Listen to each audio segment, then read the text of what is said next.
হজরত ইউসুফ আলাইসাল্লামের ঘটনা।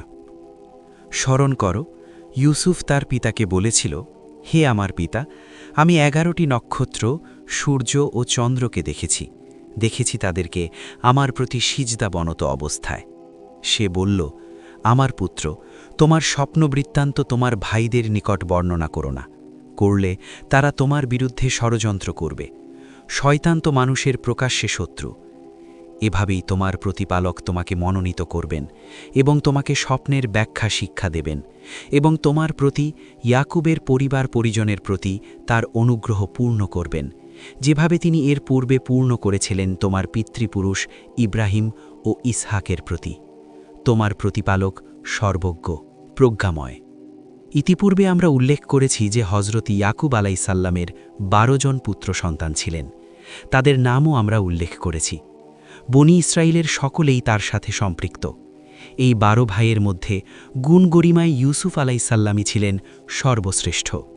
উলামাদের এক দলের মতে 12 ভাইয়ের মধ্যে একমাত্র ইউসুফ আলাইসাল্লামই ছিলেন নবী। অবশিষ্টদের মধ্যে কেউই নবী ছিলেন না।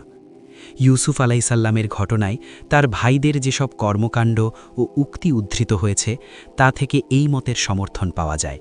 পক্ষান্তরে কতিপয় আলিমের মতে অন্য ভাইরাও নবী ছিলেন।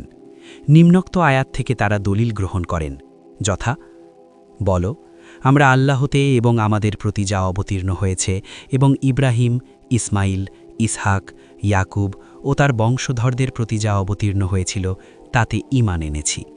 এই আলিমগণ মনে করেন যে বংশধর বলতে ইয়াকুব আলাইসাল্লামের বাকি 11 পুত্রকে বোঝানো হয়েছে, কিন্তু তাদের এই দলিল মোটেই শক্তিশালী নয়, কেননা এই শব্দ দ্বারা বনি ইসরায়েলের বংশকে বোঝানো হয়েছে এবং তাদের মধ্যে যারা নবী ছিলেন, যাদের প্রতি আসমান থেকে ওহী এসেছে, তাদেরকেই বোঝানো হয়েছে। ভ্রাতাদের মধ্যে হজরত ইউসুফ আলাইসাল্লামই যে কেবল নবী ছিলেন, ইমাম আহম্মদ রহমতুল্লাহ আলাইহে বর্ণিত ইবনে উমর রাদিয়াল্লাহুর রেওয়ায়ত থেকেও এর সমর্থন পাওয়া যায়। যেমন রাসূল সাল্লাল্লাহু আলাইহি ওয়াসাল্লাম বলেছেন, তিনি ছিলেন এক সম্মানিত পুরুষ, যিনি আর এক সম্মানিত পুরুষের পুত্র, তিনিও আর এক সম্মানিত পুরুষের পুত্র, আবার তিনি আর এক সম্মানিত পুরুষের পুত্র।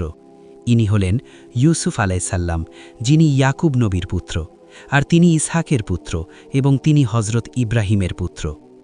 ইমাম বুখারী রহমতুল্লাহ আলাইহে আব্দুল ওয়ারিসের সূত্রে এককভাবে এই হাদিসটি বর্ণনা করেছেন। ইব্রাহিম আলাইসাল্লামের কাহিনী আলোচনায় আমরা এই হাদিসের বিভিন্ন সূত্র উল্লেখ করেছি, এখানে তার পুনরুল্লেখ প্রয়োজন নেই। সমস্ত প্রশংসা আল্লাহরই। মুফাসসিরিনে কিরাম ও আলিমগণ বলেন, ইউসুফ আলাইসাল্লাম যখন অপ্রাপ্ত বয়স্ক বালক মাত্র, তখন একদা স্বপ্নে দেখেন যেন 11টি নক্ষত্র, যার দ্বারা ইঙ্গিত করা হয়েছে তার 11 ভাইয়ের প্রতি, এবং সূর্য ও চন্দ্র অর্থাৎ তার পিতা মাতা তাকে সিজদা করছেন। স্বপ্ন দেখে তিনি শঙ্কিত হন। ঘুম থেকে জেগে উঠে পিতার কাছে স্বপ্নটি বর্ণনা করেন। পিতা বুঝতে পারলেন যে অচিরেই তিনি উচ্চ মর্যাদায় আসীন হবেন, দুনিয়া ও আখিরাতের উচ্চ মর্যাদায় ভূষিত হবেন, আর তার পিতামাতা এবং ভাইগণ তার অনুগত হবেন। পিতা তাকে এ স্বপ্নের কথা গোপন রাখতে বলেন এবং তা ভাইদের কাছে বর্ণনা করতে নিষেধ করেন, যাতে তারা হিংসা না করে এবং ষড়যন্ত্রের জাল বিস্তার করতে না পারে। ইয়াকুব আলাইসাল্লামের এই আশঙ্কা আমাদের উপরের বক্তব্যকে সমর্থন করে। এজন্যে কোনো বর্ণনায় আছে, অর্থাৎ তোমরা তোমাদের প্রয়োজন পূরণে গোপনীয়তার সাহায্য গ্রহণ করো, কেননা প্রত্যেক নিয়ামত প্রাপ্ত ব্যক্তি হিংসার শিকার হয়ে থাকে। আহলে কিতাবদের মতে হজরত ইউসুফ আলাইসাল্লাম স্বপ্নের বৃত্তান্ত পিতা ও ভাইয়ের সাক্ষাতে একসঙ্গে ব্যক্ত করেছিলেন, কিন্তু তাদের এই মত ভুল। এভাবেই তোমার প্রতিপালক তোমাকে মনোনীত করবেন, অর্থাৎ যেভাবে তোমাকে এই তাৎপর্যবহ স্বপ্ন দেখানো হয়েছে, যখন তুমি একে গোপন করে রাখবে, তখন তোমার প্রতিপালক তোমার জন্যে মনোনীত করবেন, অর্থাৎ বিভিন্ন রকম অনুগ্রহ ও রহমত তোমাকে বিশেষভাবে দান করবেন, আর তোমাকে স্বপ্নের ব্যাখ্যা শিক্ষা দেবেন, অর্থাৎ কথার গূঢ়তত্ত্ব ও স্বপ্নের ব্যাখ্যা বোঝার শক্তি দান করবেন, যা অন্য লোকের পক্ষে বোঝা সম্ভব হবে না, আর তোমার প্রতি তার নিয়ামত পূর্ণ করবেন, অর্থাৎ ওহীরূপ নিয়ামত তোমাকে দান করবেন। আর ইয়াকুবের পরিবারবর্গের ওপর, অর্থাৎ তোমার ওসিলায় ইয়াকুবের পরিবারবর্গ দুনিয়া ও আখেরাতে কল্যাণ প্রাপ্ত হবে, যেমনি তিনি এর পূর্বে তোমার পিতৃপুরুষ ইব্রাহিম ও ইসহাকের ওপর তা পূর্ণ করেছিলেন। নিশ্চয়ই তোমার প্রতিপালক সর্বজ্ঞ, প্রজ্ঞাময়। অন্যত্র আল্লাহ বলেছেন, আল্লাহই ভালো জানেন যে রেসালাতের দায়িত্ব তিনি কাকে অর্পণ করবেন। এ কারণে রসুলুল্লাহকে যখন জিজ্ঞেস করা হয় কোন ব্যক্তি সর্বাপেক্ষা সম্মানিত, উত্তরে তিনি বলেছিলেন ইউসুফ, যিনি নিজে আল্লাহর নবী আর এক আল্লাহর নবীর পুত্র। তিনিও আল্লাহর নবীর পুত্র এবং তিনি আল্লাহ খালিলের পুত্র। ইবনে জারির ও ইবনে আবি হাতিম তাদের তাফসিরে এবং আবু ইয়ালা ও বাজ্জার তাদের মুসনাদে জাবির সূত্রে বর্ণনা করেন যে রসুলুল্লাহ এর নিকট একবার এক ইহুদি আগমন করে, যাকে বুস্তানাতুল ইহুদি বলে অভিহিত করা হতো। সে বলল, হে মোহাম্মদ, সেই নক্ষত্রগুলোর নাম কি যেগুলোকে ইউসুফ আলাইহিসসালাম সিজদাবনত দেখেছিলেন? রসুলুল্লাহ কোনো প্রকার উত্তর না দিয়ে নীরব থাকলেন। কিছুক্ষণ পর জিব্রাইল আলাইহিসসালাম ওই নামগুলো সহ অবতরণ করেন। রসুলুল্লাহ তখন লোকটিকে ডেকে আনেন ও জিজ্ঞেস করেন, আমি যদি ওই নামগুলো তোমাকে বলতে পারি তাহলে কি তুমি ঈমান আনবে? সে বলল, হ্যাঁ। রসুলুল্লাহ বললেন, এগুলোর নাম হল জিরিয়ান, তারিক, দিয়াল, জুলকাতিফান, কাবিজ, উসাব, উমারদান, ফাইলাক, মুসবিহ, দারুহ, জুলফারা, দিয়া ও নূর। ইহুদি লোকটি বলল, আল্লাহর কসম, এগুলোই সেই নক্ষত্রসমূহের নাম। এ বর্ণনায় একজন রাভি হাকাম ইবনে জুহেরকে মুহাদ্দিসগণ জয়ীফ বলে অভিহিত করেছেন। আবু ইয়ালার বর্ণনায় আছে যে ইউসুফ আলাইহিসসালাম যখন তার স্বপ্নের কথা পিতাকে শোনান, তখন পিতা বলেছিলেন, এ বিষয়টি বিক্ষিপ্ত, আল্লাহ একে সমন্বিত করে বাস্তবে রূপ দান করবেন। রাবি বলেন, সূর্য বলতে এখানে তার পিতাকে এবং চন্দ্র বলতে তার মাতাকে বোঝানো হয়েছে। ইউসুফ এবং তার ভাইদের ঘটনায় জিজ্ঞাসুদের জন্য নিদর্শন রয়েছে। স্মরণ করো, তারা বলেছিল, ইউসুফ ও তার ভাই আমাদের পিতার নিকট আমাদের অপেক্ষা অধিক প্রিয়, অথচ আমরা একটি সুসংহত দল। আমাদের পিতা তো স্পষ্ট বিভ্রান্তিতেই আছেন। ইউসুফকে হত্যা করো অথবা তাকে কোনো স্থানে ফেলে আসো, ফলে তোমাদের পিতার দৃষ্টি শুধু তোমাদের প্রতিই নিবিষ্ট থাকবে। এরপর তোমরা ভালো লোক হয়ে যাবে। তাদের মধ্যে একজন বলল, ইউসুফকে হত্যা করো না, এবং তোমরা যদি কিছু করতেই চাও তাকে কোনো গভীর কূপে নিক্ষেপ করো, যাত্রীদলের কেউ তাকে তুলে নিয়ে যাবে, যদি তোমরা কিছুই করতে চাও। 10 থেকে 12 আয়াত। এই কাহিনীতে যেসব নিদর্শন, হিকমত, ইশারা, ইঙ্গিত, উপদেশ ও স্পষ্ট দলিল প্রমাণ রয়েছে, আল্লাহ তা অবহিত করেছেন। এরপর ইউসুফ ও তার সহোদর ভাই বিনয়ামিনের প্রতি পিতার স্নেহমমতার ব্যাপারে অন্য ভাইদের হিংসার কথা উল্লেখ করেছেন। এ হিংসার কারণ ছিল তারা একটি সংহত দল হওয়া সত্ত্বেও পিতা ইউসুফ ও বিনয়ামিনকে অধিক ভালোবাসেন। তাদের দাবি হল, আমরা একটি সংহত দল হিসাবে ওই দুজনের চেয়ে আমরাই অধিক ভালোবাসা পাওয়ার হকদার। আমাদের পিতা স্পষ্ট বিভ্রান্তিতেই আছেন, তিনি আমাদের থেকে ওই দুজনকে বেশি ভালোবাসেন। অতঃপর তারা পরামর্শ করল, ইউসুফকে হত্যা করবে নাকি দূরে কোথাও ফেলে দিয়ে আসবে, যেখান থেকে আর কোনোদিন সে ফিরে আসতে পারবে না। এতে পিতার পূর্ণ স্নেহমমতা কেবল তাদের প্রতিই নিবদ্ধ থাকবে। অবশ্য পরবর্তীতে তারা তওবা করে নেয়ারও গোপন ইচ্ছা পোষণ করেছিল। এই সিদ্ধান্তের উপর যখন তারা ঐক্যবদ্ধ হল, তখন তাদের মধ্যে একজন বলল, মুজাহিদের মতে সেই ব্যক্তির নাম শামুন, সুদ্দির মতে ইয়াহুদা এবং কাতাদা ও ইবনে ইসহাকের মতে রাবিল, যে ছিল তাদের মধ্যে বয়সে বড়। ইউসুফকে হত্যা করো না, বরং কোনো গভীর কূপে নিক্ষেপ করো, হয়তো কোনো পথিক তাকে উঠিয়ে নিয়ে যাবে, যদি তোমরা কিছুই করতে চাও। 10 থেকে 12 আয়াত। পুত্ররা পিতার কাছে আবদার করল যে তিনি যেন তাদের সাথে ভাই ইউসুফকে যেতে দেন। তাদের উদ্দেশ্য জানালো যে সে তাদের সাথে পশু চড়াবে, খেলাধুলা করবে ও আনন্দ ফুর্তি করবে। তারা অন্তরে এমন কথা গোপন রেখে গেল যে বিষয়ে আল্লাহ সম্যক জ্ঞাত ছিলেন। বৃদ্ধ পিতা তাদেরকে আল্লাহর পক্ষ থেকে উত্তর দিলেন, হে পুত্রগণ, আমার কাছ থেকে সামান্য সময়ের জন্যেও তার বিচ্ছিন্ন হওয়া আমাকে বড়ই পীড়া দেয়। এছাড়া আমার আরও আশঙ্কা যে তোমরা খেলাধুলায় মত্ত হয়ে পড়লে সেই সুযোগে নেকড়েবাঘ এসে তাকে খেয়ে ফেলবে, আর তোমরা তা প্রতিহত করতে পারবে না অসতর্ক থাকার কারণে, এবং সেও পারবে না অল্প বয়স্ক হওয়ার কারণে। তারা বলল, যদি নেকড়ে বাঘে তাকে খেয়ে ফেলে অথচ আমরা একটা সংহত দল, তাহলে তো আমরা বড়ই ক্ষতিগ্রস্ত হব। অর্থাৎ বাঘ যদি তার ওপর আক্রমণ করে ও আমাদের মাঝ থেকে নিয়ে খেয়ে ফেলে, কিংবা আমাদের অসতর্ক থাকার কারণে এরূপ ঘটনা ঘটে যায়, অথচ আমরা একটি সংহত দল তথায় বিদ্যমান, তাহলে তা আমরা অক্ষম ও দুর্ভাগা বলে পরিগণিত হব। আহলে কিতাবদের মতে হজরত ইয়াকুব আলাইহে পুত্র ইউসুফকে তার ভাইদের পেছনে পেছনে প্রেরণ করেন, কিন্তু ইউসুফ পথ হারিয়ে ফেলেন।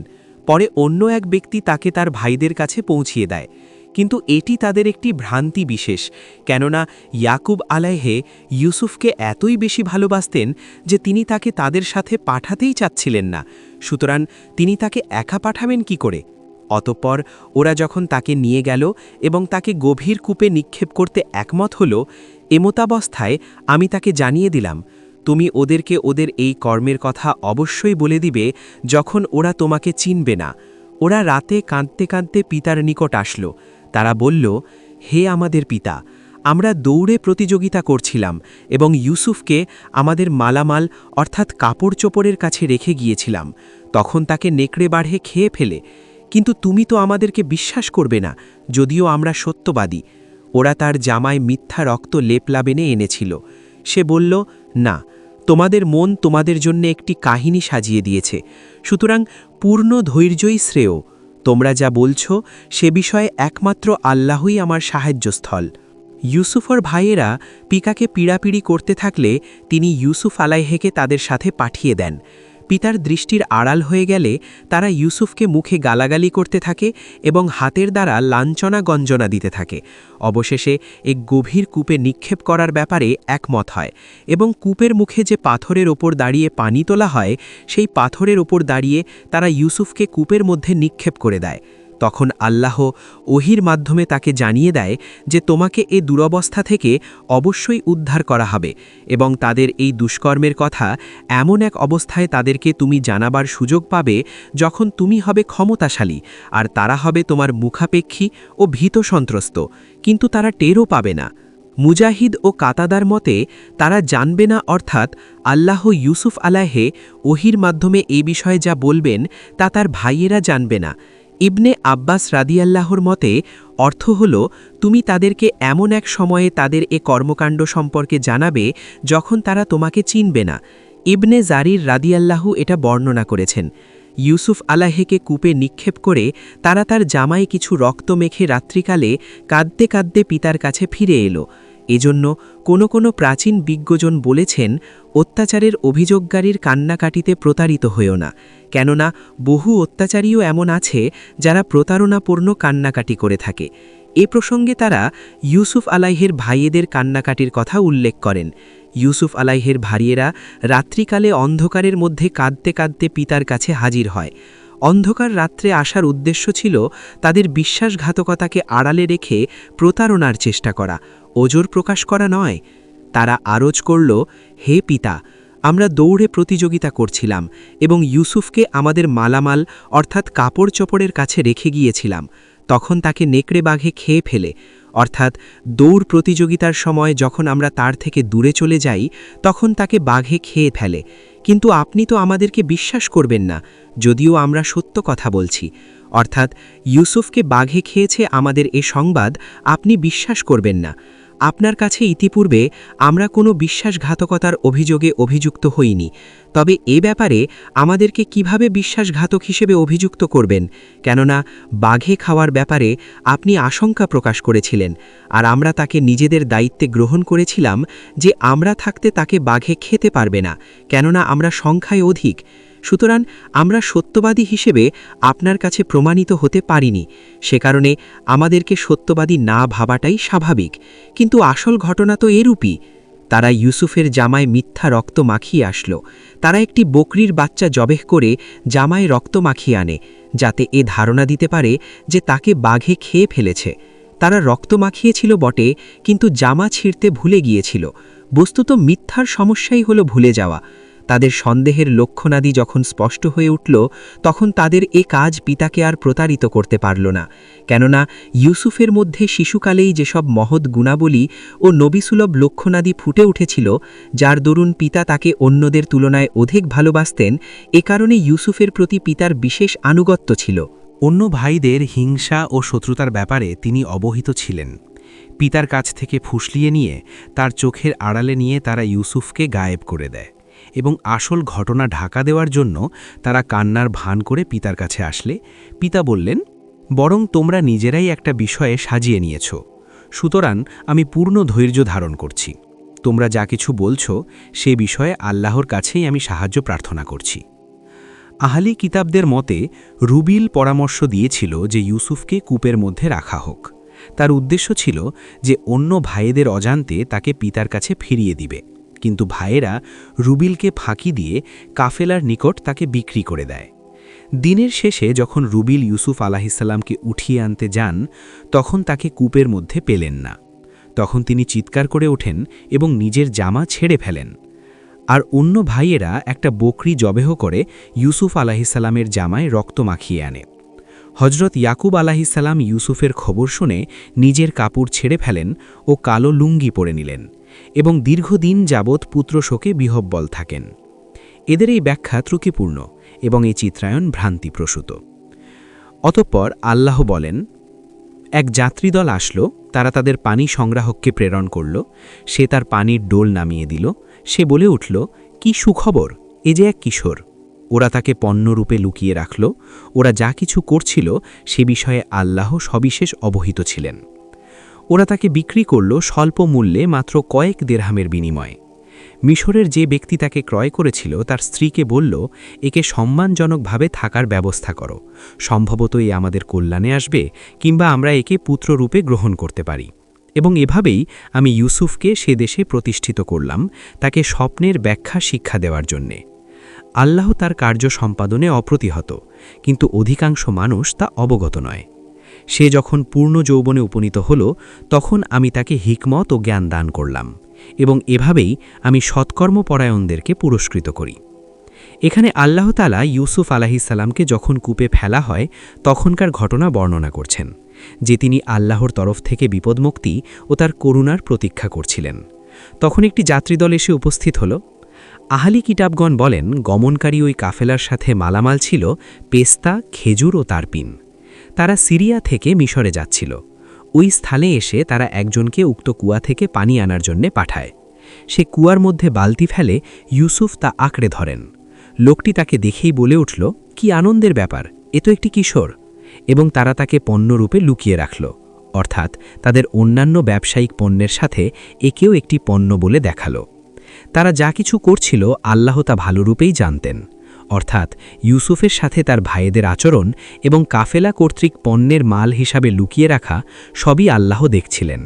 কিন্তু তা সত্ত্বেও তিনি এর পরিবর্তন করছিলেন না, কেননা এর মধ্যেই ছিল বিরাট তাৎপর্য এবং এটা ছিল পূর্বনির্ধারিত।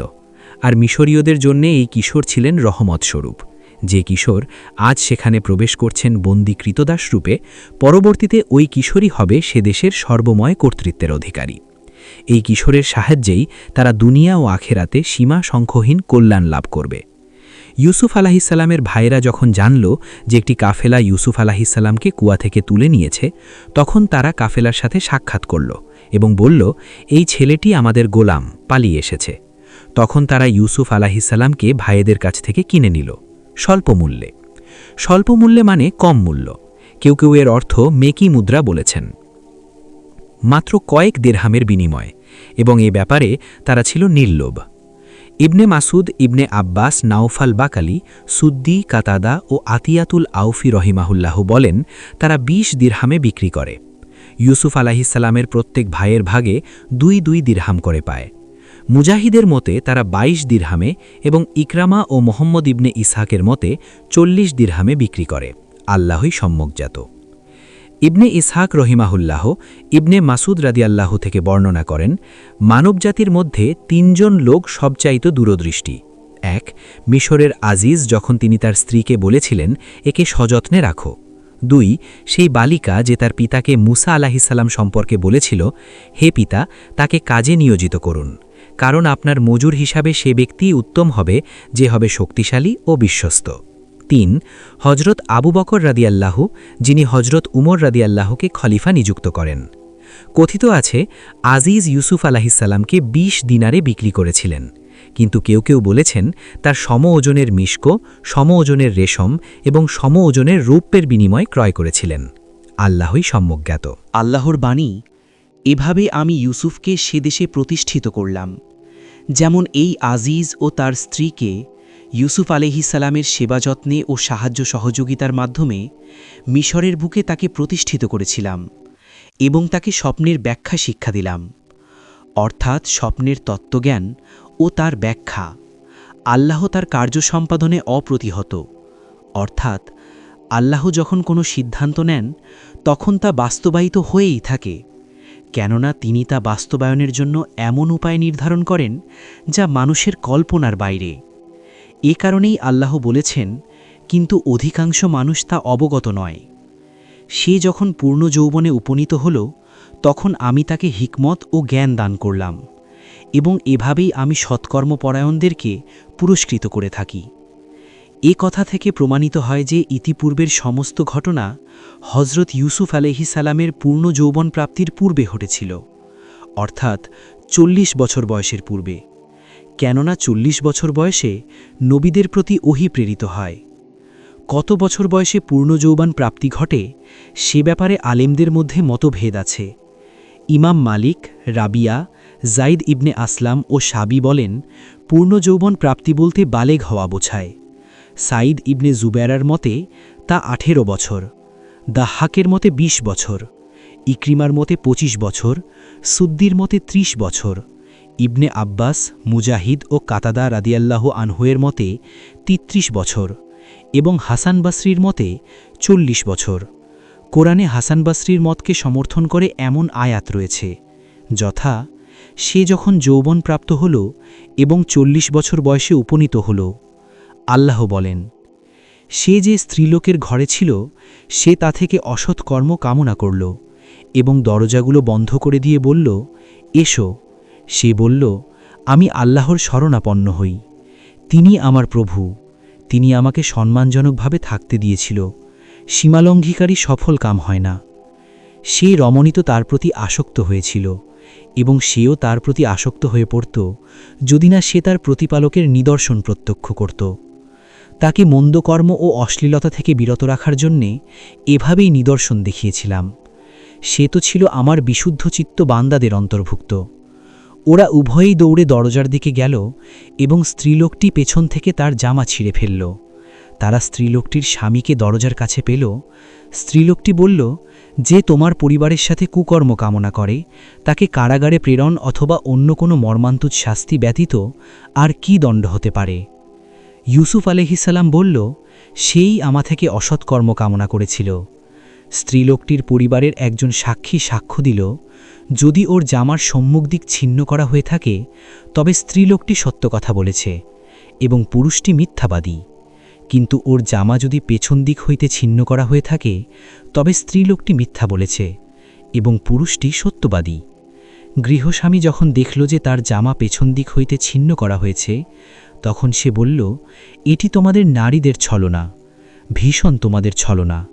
হে ইউসুফ, তুমি এটি উপেক্ষা করো এবং হে নারী, তোমার অপরাধের জন্যে ক্ষমা প্রার্থনা করো, তুমি অপরাধী। আজিজের স্ত্রী হজরত ইউসুফের প্রতি আসক্ত হয়ে নিজ কামনা চরিতার্থ করার জন্যে কিভাবে যে ছলচাতুরির আশ্রয় নিয়েছিল এখানে আল্লাহ তা উল্লেখ করেছেন। আজিজের স্ত্রী ছিলেন অত্যন্ত রূপসী, ঐশ্বর্যবাণী, উচ্চ সামাজিক মর্যাদার এবং ভরা যৌবনের। তিনি মূল্যবান জলুসপূর্ণ পোশাক পরিধান করে অঙ্গসজ্জা করে ইউসুফ আলাইহিসসালামকে নিজ কক্ষে রেখে ভবনের সমস্ত দরজা বন্ধ করে তাকে আহ্বান জানান। সর্বোপরি তিনি ছিলেন মন্ত্রীর স্ত্রী। ইবনে ইসহাকের মতে এই মহিলাটি ছিলেন মিশরের বাদশাহ রাইয়ান ইবনুল ওয়ালিদের ভাগ্নী। অপরদিকে হজরত ইউসুফ আলাইহিসসালাম ছিলেন অত্যধিক রূপ সৌন্দর্যে দীপ্তিমান নওজোয়ান, কিন্তু তিনি ছিলেন নবী বংশোদ্ভূত একজন নবী। তাই আল্লাহ তাকে এই অশ্লীল কাজ থেকে হেফাজত করেন এবং নারীদের ছলনা থেকে রক্ষা করেন। এর ফলে তিনি সহিহাইনের হাদিসে বর্ণিত সর্বাপেক্ষা মুত্তাকি 7 শ্রেণীর লোকের অন্যতম সর্দার হন। রাসূলুল্লাহ সাল্লাল্লাহু আলাইহি ওয়াসাল্লাম বলেন, যেদিন আল্লাহর আরশের ছায়া ব্যতীত অন্য কোনো ছায়া থাকবে না সেদিন 7 শ্রেণীর লোককে আল্লাহ তার ছায়া দান করবেন। 1. ন্যায়পরায়ণ শাসক। 2. যে ব্যক্তি নির্জনে আল্লাহকে স্মরণ করে অশ্রু ঝরায়। 3.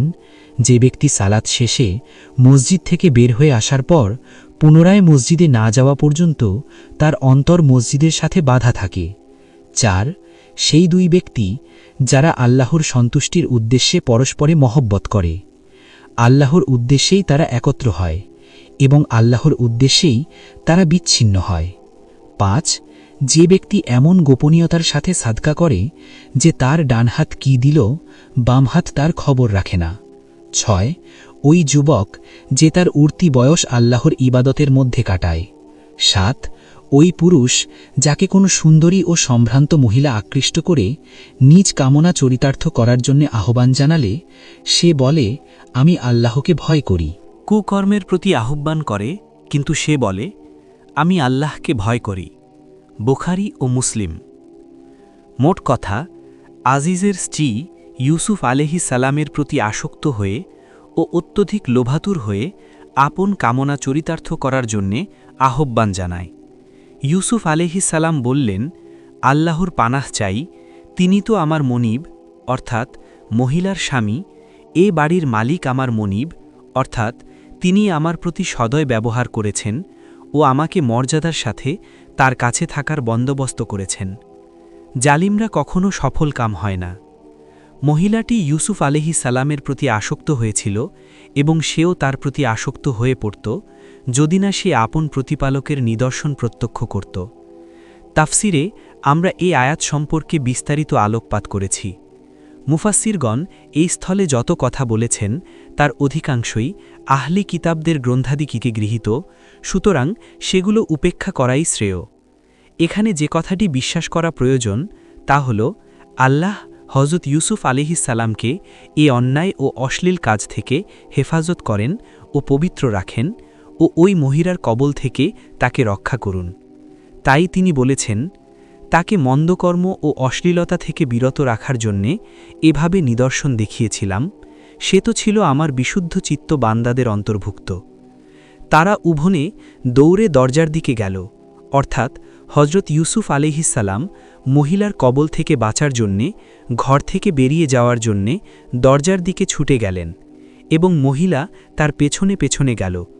তারা উভয়ে মহিলার স্বামীকে দরজার কাছে পেল। তখন মহিলাটি চট করে কথা বলতে আরম্ভ করল এবং তাকে ইউসুফের বিরুদ্ধে খেপিয়ে তোলার চেষ্টা করল। মহিলাটি বলল, যে তোমার পরিবারের সাথে কুকর্ম কামনা করে তাকে কারাগারে নিক্ষেপ কিংবা কোনো কঠিন শাস্তি ব্যতীত আর কি দণ্ড হতে পারে। মহিলা নিজেই অপরাধী, অথচ সে অভিযুক্ত করছে ইউসুফকে এবং নিজের পুতচরিত্র ও কলুষমুক্ত হওয়ার কথা বলছে। এ কারণে ইউসুফ আলাইহিস সালাম বললেন, এ মহিলাই আমাকে ফুসলাতে চেষ্টা করেছে। প্রয়োজনের মুহূর্তে তিনি সত্য কথা বলতে বাধ্য হয়েছেন। এবার মহিলার পরিবারের জনৈক সাক্ষী সাক্ষ্য দিল। ইবনে আব্বাস রাদিয়াল্লাহু বলেন, যে সাক্ষ্য দিয়েছিল সে ছিল একান্তই দোলনার এক শিশু। আবু হুরাইরা রাদিয়াল্লাহু, হিলাল ইবনে আসাফ, হাসান বসরি, সাঈদ ইবনে জুবায়ের ও জাহাক থেকে অনুরূপ বর্ণিত হয়েছে। ইবনে জারিরও এই মত গ্রহণ করেছেন। হজরত ইবনে আব্বাস রাদিয়াল্লাহু থেকে এ ব্যাপারে মারফু হাদিস বর্ণিত হয়েছে এবং অন্যেরা তা মাউকুফ রূপে বর্ণনা করেছেন। কেউ কেউ বলেছেন সাক্ষ্যদাতা মহিলার স্বামীর নিকট আত্মীয় একজন পুরুষ, আবার কেউ কেউ বলেছেন সে ছিল মহিলার নিকট আত্মীয় একজন পুরুষ। সাক্ষ্যদাতা পুরুষ বলে অভিমত পোষণকারীদের মধ্যে রয়েছেন ইবনে আব্বাস, ইকরিমা, মুজাহিদ, হাসান, কাতাদা, সুদ্দি, মুহাম্মদ ইবনে ইসহাক এবং জায়েদ ইবনে আসলাম রাদিয়াল্লাহু। যে সাক্ষ্য দিল, যদি ওর জামার সম্মুখ দিকে ছেঁড়া হয়ে থাকে তাহলে মহিলাটি সত্য কথা বলেছে এবং পুরুষটি মিথ্যাবাদী, কারণ তখন বোঝা যাবে ইউসুফ মহিলাকে ধরতে গিয়েছেন আর মহিলা প্রতিরোধ করেছে, যার ফলে জামার সম্মুখ দিকে ছিঁড়ে গেছে। আর বাস্তবেও তাই ঘটেছিল।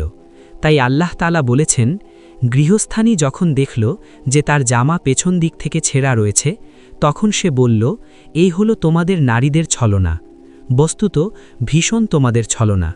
অর্থাৎ এ যা কিছু ঘটেছে তা তোমাদের নারীদের কূটকৌশল, তুমিই তাকে ফুসলিয়েছ এবং অন্যায়ভাবে তার উপর দোষারোপ করছ। এরপর মহিলার স্বামী এ ব্যাপারটির নিষ্পত্তি কল্পে বলেন, ইউসুফ, এ বিষয়টিকে তুমি উপেক্ষা করো, অর্থাৎ কারো নিকট এ বিষয় নিয়ে আলোচনা করো না, কেননা এ জাতীয় বিষয় গোপন করাই বাঞ্ছনীয় ও উত্তম। অপরদিকে তিনি মহিলাকে তার অপরাধের জন্যে আল্লাহর কাছে ক্ষমা প্রার্থনা ও তওবা করতে নির্দেশ দেন। কেননা বান্দা যখন আল্লাহর কাছে তওবা করে তখন আল্লাহ তার তওবা কবুল করেন। ওই সময় মিশরবাসী যদিও মূর্তি পূজা করত, কিন্তু তারা বিশ্বাস করত যে সত্তা পাপ মোচন করেন এবং পাপের শাস্তি দেন তিনি এক ও লাশরিক আল্লাহ ছাড়া আর কেউ নন। এজন্যে স্ত্রীলোকটিকে তার স্বামী ক্ষমা প্রার্থনা করতে বলেন। তবে কিছু কিছু কারণে তিনি মহিলার অসহায়ত্ব ও অক্ষমতা উপলব্ধি করেন। কেননা মহিলা এমন কিছু প্রত্যক্ষ করেছিল যা দেখে মনকে দাবিয়ে রাখা খুবই কঠিন, অর্থাৎ ইউসুফ আলাইহিস সালামের রূপ আকৃতি। তুমি তোমার অপরাধের জন্যে ক্ষমা প্রার্থনা করো, কারণ নিশ্চিতভাবেই তুমিই অপরাধী। নগরের কতিপয় নারী বলল, আজিজের স্ত্রী তার যুবক দাস থেকে অসৎকর্ম কামনা করছে, প্রেম তাকে উন্মত্ত করেছে। আমরা তো তাকে দেখছি স্পষ্ট বিভ্রান্তিতে। স্ত্রীলোকটি যখন ওদের ষড়যন্ত্রের কথা শুনল তখন সে ওদেরকে ডেকে পাঠালো, ওদের জন্যে আসন প্রস্তুত করল, ওদের প্রত্যেককে একটি করে ছুরি দিল এবং ইউসুফকে বলল, ওদের সম্মুখে বের হও। তারপর ওরা যখন তাকে দেখল তখন তারা ওর গরিমায় অভিভূত হল এবং নিজেদের হাত কেটে ফেলল। ওরা বলল, অদ্ভুত, আল্লাহর মাহাত্ম্য, এ তো মানুষ নয়, এ তো এক মহিমান্বিত ফেরেশতা। সে বলল, এই সে যার সম্বন্ধে তোমরা আমার নিন্দা করেছ। আমি তো তা থেকে অসৎকর্ম কামনা করেছি, কিন্তু সে নিজেকে পবিত্র রেখেছে। আমি তাকে যা আদেশ করেছি সে যদি তা না করে তবে সে কারারুদ্ধ হবেই এবং হীনদের অন্তর্ভুক্ত হবে। ইউসুফ বলল, হে আমার প্রতিপালক, এই নারীগণ আমাকে যার প্রতি আহ্বান করছে তা অপেক্ষা কারাগার আমার কাছে অধিক প্রিয়। আপনি যদি ওদের ছলনা থেকে আমাকে রক্ষা না করেন তবে আমি ওদের প্রতি আকৃষ্ট হয়ে পড়ব এবং অজ্ঞদের অন্তর্ভুক্ত হব। তারপর তার প্রতিপালক তার আহ্বানে সাড়া দিলেন এবং তাকে ওদের ছলনা থেকে রক্ষা করলেন। তিনি তো সর্বশ্রোতা, সর্বজ্ঞ। এখানে আল্লাহ উল্লেখ করছেন সেসব কথা যা শহরের মহিলা সমাজ তথা আমির, ওমরাহ ও অভিজাত লোকদের স্ত্রী কন্যাগণ আজিজের স্ত্রী সম্পর্কে নিন্দাবাদ করছিল। নিজের কৃতদাসের প্রতি প্রেমে উন্মত্ত হয়ে প্রবৃত্তি চরিতার্থ করার উদ্দেশ্যে ছলনা করার জন্য তারা তাকে ভর্ৎসনা করছিল। দাসের প্রতি এরূপ আসক্ত হওয়া তার মতো অভিজাত মহিলার পক্ষে মোটেই শোভনীয় ছিল না। তাই তারা বলছিল, আমরা তাকে স্পষ্ট বিভ্রান্তিতে দেখছি, অর্থাৎ সে অপাত্রে প্রেম নিবেদন করছে। আজিজের স্ত্রী যখন তাদের চক্রান্তের কথা শুনল, অর্থাৎ তার প্রতি শহরের মহিলাদের ভর্ৎসনার কথা শুনল এবং দাসের প্রতি প্রেম নিবেদন করার কারণে তাকে নিন্দাবাদ হওয়ার কথা জানল, কিন্তু বাস্তবিক পক্ষে আজিজের স্ত্রী এ ব্যাপারে ছিল অক্ষম, তাই সে ইচ্ছে করল তার উজোর ওই মহিলাদের সামনে প্রকাশ করতে। তখন তারা বুঝবে যে এই যুবক দাস তেমন নয় যেমন তারা ধারণা করেছে, এবং সেসব দাসের মতো নয় যেসব দাস তাদের কাছে আছে। সুতরাং সে শহরের মহিলাদের নিমন্ত্রণ করল এবং সকলকে বাড়িতে ডেকে আনল। সে একটি ভোজসভার আয়োজন করল। ভোজসভায় যেসব খাদ্যদ্রব্য পরিবেশন করা হয় তার মধ্যে এমন কিছু দ্রব্য ছিল যা দিয়ে কেটে খেতে হয়, যেমন লেবু ইত্যাদি। উপস্থিত প্রত্যেককে একটি করে ছুরি দেয়া হলো। আজিজের স্ত্রী পূর্বেই ইউসুফ আলাইহিস সালামকে উৎকৃষ্ট পোশাক পরিয়ে প্রস্তুত রেখেছিল, তখন তিনি পূর্ণ যৌবনে দীপ্তিমান ছিলেন। এ অবস্থায় মহিলাটি ইউসুফ আলাইহিস সালামকে তাদের সম্মুখে বেরিয়ে আসার নির্দেশ দিলে তিনি বের হয়ে আসেন। ইউসুফ আলাইহিস সালামকে তখন পূর্ণিমার চাঁদের চাইতেও অধিকতর সুন্দর দেখাচ্ছিল। যখন তারা তাকে দেখল তখন ওরা তার গরিবায় অভিভূত হল, অর্থাৎ তারা ইউসুফ আলাইহিস সালামের সৌন্দর্য দর্শনে বিস্মিত হয়ে ভাবল, কোনো আদম সন্তান তো এরকম রূপলাবণ্যের অধিকারী হতে পারে না। ইউসুফ আলাইহিস সালামের সৌন্দর্যের দীপ্তিতে অভিভূত হয়ে তারা চেতনা হারিয়ে ফেলে, এমনকি আপন আপন হাতে রক্ষিত ছুরি দ্বারা নিজেদের হাত কেটে ফেলে, অথচ জখমের কোনো অনুভূতিই তাদের ছিল না। মহিলারা বলল, অদ্ভুত, আল্লাহর মাহাত্ম্য, এ তো মানুষ নয়, এ তো মহানিভানিত ফেরেশতা। মিরাজ সংক্রান্ত হাদিসে এসেছে, আমি ইউসুফের কাছ দিয়ে গেলাম, দেখলাম সৌন্দর্যের অর্ধেকই তাকে দেয়া হয়েছে। সুহাইলি রাহিমাহুল্লাহ ও অন্যান্য ইমাম বলেছেন, হজরত ইউসুফ আলাইহিস সালামকে অর্ধেক সৌন্দর্য দেয়া হয়েছিল। এ কথার অর্থ হল আদম আলাইহিস সালামের যে সৌন্দর্য ছিল তার অর্ধেক ইউসুফ আলাইহিস সালামকে দেয়া হয়েছিল, কারণ আল্লাহ নিজ হাতে আদম আলাইহিস সালামকে সৃষ্টি করে তার মধ্যে রূহ ফুঁকে দিয়েছেন। সুতরাং তিনিই ছিলেন সবার চাইতে সুন্দর। এজন্যই জান্নাতবাসী আদম আলাইহিস সালামের দৈহিক মাপ এবং সৌন্দর্য নিয়ে জান্নাতে প্রবেশ করবেন। আর ইউসুফ আলাহিসাল্লামের সৌন্দর্য ছিল আদম আলাহিসাল্লামের অর্ধেক। এ দুজনের মাঝখানে আর কোনো সৌন্দর্যবান ব্যক্তি হবে না, যেমন হজরত হাওয়া আলাইহাসাল্লামের পরে হজরত ইব্রাহিম খলিলের স্ত্রী সারা ভিন্ন আর কেউ হাওয়ার সাথে অধিক সাদৃশ্যপূর্ণ নয়। ইবনে মাসুদ রাদিয়াল্লাহু বলেন, হজরত ইউসুফ আলাহিসাল্লামের চেহারায় বিদ্যুতের ন্যায় উজ্জ্বল দ্যুতি ছিল। যখন কোনো মহিলা কোনো কাজে তার কাছে আসত তখন তিনি নিজের চেহারা ঢেকে রাখতেন। অন্যরা বলেছেন, লোকজন যাতে চেহারা দেখতে না পায় সেজন্যে হজরত ইউসুফ আলাইসাল্লাম বোরকা পরিহিত থাকতেন। এ কারণেই যখন আজিজের স্ত্রী ইউসুফ আলাইসাল্লামের প্রেমে আসক্ত হয় এবং অন্যান্য মহিলা তার রূপ দর্শনে আঙুল কাটার ন্যায় ঘটনা ঘটায় এবং হতভম্ব হয়ে যায়, তখন আজিজের স্ত্রী বলেছিল, এই হচ্ছে সেই ব্যক্তি যার জন্যে তোমরা আমাকে তিরস্কার করো। অতঃপর মহিলাটি হজরত ইউসুফ আলাইসাল্লামের পুত চরিত্র হওয়ার কথা স্বীকার করে বলে, আমি তা থেকে অসৎকর্ম কামনা করেছি, কিন্তু সে নিজেকে পবিত্র রেখেছে, অর্থাৎ রক্ষা করেছে। এ যদি আমার কথা না শুনে তবে তাকে কয়েদ করা হবে এবং লাঞ্ছিত করা হবে। এ সময় অন্যান্য মহিলা ইউসুফ আলাইসাল্লামকে তার মনিব পত্নীর প্রস্তাব মেনে নিতে উৎসাহ যোগায়, কিন্তু তিনি তা কঠোরভাবে প্রত্যাখ্যান করেন, কারণ তার দেহে নবুয়তের ধমনী প্রবাহিত ছিল। তিনি রব্বুল আলামিনের কাছে প্রার্থনা করেন, হে আমার রব, তারা আমাকে যে কাজের দিকে আহ্বান জানায় তার চাইতে বরং কারা জানেই বরং আমার কাছে অধিক প্রিয়। আপনি যদি ওদের ছলনা থেকে আমাকে রক্ষা না করেন তবে আমি তাদের প্রতি আকৃষ্ট হয়ে পড়ব এবং তখন তো আমি অজ্ঞদের অন্তর্ভুক্ত হয়ে যাব। অর্থাৎ আপনি যদি আমার উপর দায়িত্ব ছেড়ে দেন তাহলে আমি অক্ষম, দুর্বল। নিজের কল্যাণ অকল্যাণ কোনোটির ওপরই আমার কোনো হাত নেই, আল্লাহ যা চান তাই হয়। আমি দুর্বল, তবে আপনি যতটুকু শক্তি সামর্থ্য দেন এবং আপনার পক্ষ থেকে যতটুকু হিফাজত দান করেন তাই আমি পেয়ে থাকি। এজন্যই আল্লাহ বলেন, আল্লাহ তার প্রার্থনা কবুল করলেন, তার ওপর থেকে মহিলাদের চক্রান্ত প্রতিহত করলেন। নিশ্চয়ই তিনি সর্বশ্রোতা, সর্বজ্ঞ। নিদর্শনাবলী দেখার পর তাদের মনে হলো যে তাকে কিছুকালের জন্য কারারুদ্ধ করতে হবে। তার সাথে দুজন যুবক কারাগারে প্রবেশ করল। ওদের একজন বলল, আমি স্বপ্নে দেখলাম আমি আঙুর নিংলিয়ে রস বের করছি, এবং অপরজন বলল, আমি আমার মাথার উপর রুটি বহন করছি এবং পাখি তা থেকে খাচ্ছে। আমাদেরকে তুমি এর তাৎপর্য জানিয়ে দাও, আমরা তোমাকে সৎকর্ম পরায়ণ দেখেছি।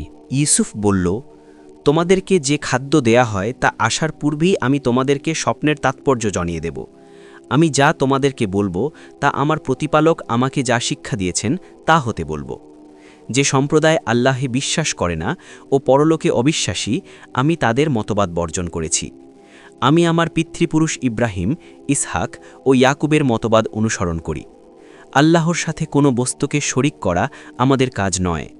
এটা আমাদের ও সমস্ত মানুষের প্রতি আল্লাহর অনুগ্রহ, কিন্তু অধিকাংশ মানুষই কৃতজ্ঞতা প্রকাশ করে না। হে কারাসঙ্গী সঙ্গীদয়, ভিন্ন ভিন্ন বহু প্রতিপালক শ্রেয় না পরাক্রমশালী এক আল্লাহ? তাকে ছেড়ে তোমরা কেবল কতকগুলো নামের ইবাদত করছ, যে নাম তোমাদের পিতৃপুরুষ ও তোমরা রেখেছ। এগুলোর কোনো প্রমাণ আল্লাহ পাঠাননি।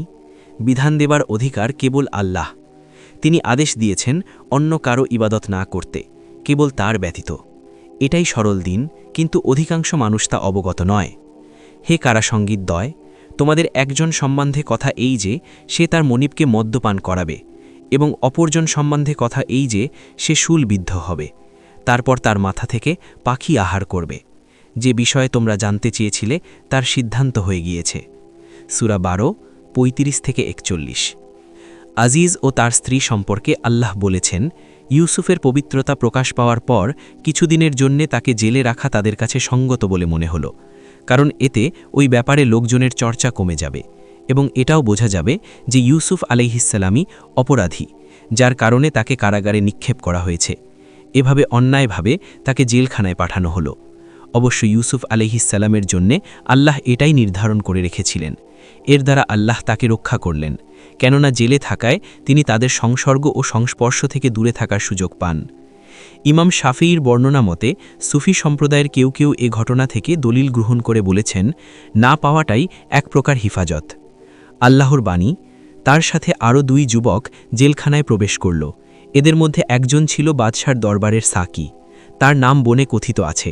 অপরজন বাদশার রুটি প্রস্তুতকারী, অর্থাৎ খাদ্যের দায়িত্বশীল, তুর্কি ভাষায় যাকে বলে আল জাসেনকির। কথিত আছে তার নাম ছিল মাজলাস। বাদশাহ এই দুজনকে কোনো একটি ব্যাপারে অভিযুক্ত করে কারাগারে আবদ্ধ করেন। জেলখানায় ইউসুফ আলাইহিসসালামের আচার আচরণ, স্বভাব চরিত্র, সাধুতা, নীতি আদর্শ, ইবাদত বন্দেগী ও সৃষ্টির প্রতি করুণা দেখে তারা দুজনেই বিস্ময়ে অভিভূত হয়ে যায়। এই দুই কারাবন্দী যুবক তাদের নিজ নিজ অবস্থান অনুযায়ী স্বপ্ন দেখে। মুফাসসিরগণ বলেছেন তারা একই রাত্রে এ স্বপ্ন দেখেছিল। সাকি দেখে পাকা আঙুরে ভর্তি 3টি গোছা, সেখান থেকে সে আঙুর ছিঁড়ে রস নিংড়িয়ে পেয়ালা ভরে বাদশাকে পরিবেশন করছে। অপরদিকে রুটি প্রস্তুতকারী দেখে তার মাথার উপর রুটি ভরা 3টি ঝুড়ি রয়েছে, আর পাখিরা এসে উপরের ঝুড়ি থেকে রুটি ঠুকরিয়ে খাচ্ছে। স্বপ্ন দেখার পর দুজনেই নিজ নিজ স্বপ্নের বৃত্তান্ত ইউসুফ আলাইহিসসালামের কাছে ব্যক্ত করে তারা এর ব্যাখ্যা জানতে চাইল এবং বলল, আমরা আপনাকে সৎকর্মপরায়ণ দেখছি। ইউসুফ তাদেরকে জানালেন যে স্বপ্নের ব্যাখ্যা সম্পর্কে তিনি সম্মুখ অভিজ্ঞ। ইউসুফ বলল, তোমরা প্রত্যহ নিয়মিত যে খাদ্য খাও তা আসার পূর্বেই আমি এর তাৎপর্য জানিয়ে দেব। এ আয়াতের অর্থ কেউ এভাবে করেছেন যে তোমরা দুজনে যখনই কোনো স্বপ্ন দেখবে তা বাস্তবে পরিণত হওয়ার পূর্বেই আমি তার ব্যাখ্যা বলে দেব, এবং যেভাবে আমি ব্যাখ্যা দেব সেভাবেই তা বাস্তবায়িত হবে। আবার কেউ এর অর্থ বলেছেন যে তোমাদেরকে যে খাদ্য দেওয়া হয় তা পরিবেশন হওয়ার আগেই বলে দেব কি খাদ্য আসছে, তা মিষ্টি না টক। যেমন হজরত ঈসা আলাইহিসসালাম বলেছিলেন, আমি তোমাদেরকে বলে দেব কি খাদ্য তোমরা খেয়েছ এবং বাড়িতে কি রেখে এসেছ। হজরত ইউসুফ আলাইহিসসালাম তাদেরকে জানালেন যে এই জ্ঞান আল্লাহ আমাকে দান করেছেন, কেননা আমি তাকে এক আল্লাহ বলে বিশ্বাস করি এবং আমার পূর্বপুরুষ ইব্রাহিম, ইসহাক ও ইয়াকুবের ধর্মাদর্শ অনুসরণ করি। আল্লাহর সাথে অন্য কাউকে শরিক করা আমাদের কাজ নয়। এটা আমাদের ও সমস্ত মানুষের উপর আল্লাহর অনুগ্রহ, কেননা তিনি আমাদেরকে এ পথ প্রদর্শন করেছেন, এবং মানুষের উপরও, কেননা আল্লাহ আমাদেরকে আদেশ করেছেন মানুষকে এদিকে আহ্বান করার, তাদেরকে সত্য পথে আনার চেষ্টা করার এবং সত্য পথ প্রদর্শন করার। আর এ সত্য কৃষ্টিগতভাবে তাদের মধ্যে বিদ্যমান এবং তাদের স্বভাবজাত, কিন্তু অধিকাংশ মানুষই কৃতজ্ঞতা প্রকাশ করে না। এরপর হজরত ইউসুফ আলাইহিসসালাম তাদেরকে আল্লাহর একত্বের প্রতি ঈমান আনার জন্য তাদেরকে দাওয়াত দেন। আল্লাহ ব্যতীত অন্য কারো ইবাদতের নিন্দা করেন, মূর্তির অসারতা, অক্ষমতা ও হেয় হওয়ার কথা উল্লেখ করেন। হে আমার কারাসংঘিদয়, ভিন্ন ভিন্ন বহু প্রতিপালক শ্রেয় নাকি পরাক্রমশালী এক আল্লাহ? তাকে ছেড়ে তোমরা কেবল কতকগুলো নামের ইবাদত করছ, যে নামগুলো তোমরা ও তোমাদের পিতৃপুরুষ রেখেছ। এ সম্পর্কে আল্লাহ কোনো প্রমাণ নাজিল করেননি। বিধান দেওয়ার অধিকার কেবল আল্লাহরই, অর্থাৎ তিনি তার সৃষ্টিকুলের মধ্যে যেরূপ ইচ্ছা করেন সেরূপই বাস্তবায়িত করেন। যাকে ইচ্ছা হিদায়ত দান করেন, যাকে ইচ্ছা পথভ্রষ্ট করেন। তিনি হুকুম করেছেন তাকে ব্যতীত কারো ইবাদত করো না। তিনি এক, তার কোনো শরিক নেই। এটাই সরল দিন, অর্থাৎ সরল ও সঠিক পথ, কিন্তু অধিকাংশ লোকই তা অবগত নয়। অর্থাৎ সঠিক পথ তাদের সম্মুখে প্রকাশিত ও স্পষ্ট হওয়ার পরও তারা সে পথে চলতে পারে না। কারাগারের এ দুই যুবককে এমন একটি পরিবেশে দাওয়াত দান হজরত ইউসুফ আলাইহিসসালামের পূর্ণ কৃতিত্বেরই পরিচায়ক, কেননা তাদের অন্তরে ইউসুফ আলাইহিসসালামের প্রভাব ও মহত্ব আসন গেড়ে বসেছিল। যা তিনি বলবেন তা গ্রহণ করার জন্য তারা ছিল উদ্গ্রীব। সুতরাং তারা যে বিষয়ে জানতে চেয়েছে তার চেয়ে অধিক গুরুত্বপূর্ণ ও অধিক কল্যাণকর বিষয়ের প্রতি আহ্বান জানানোই তিনি সঙ্গত মনে করেছেন।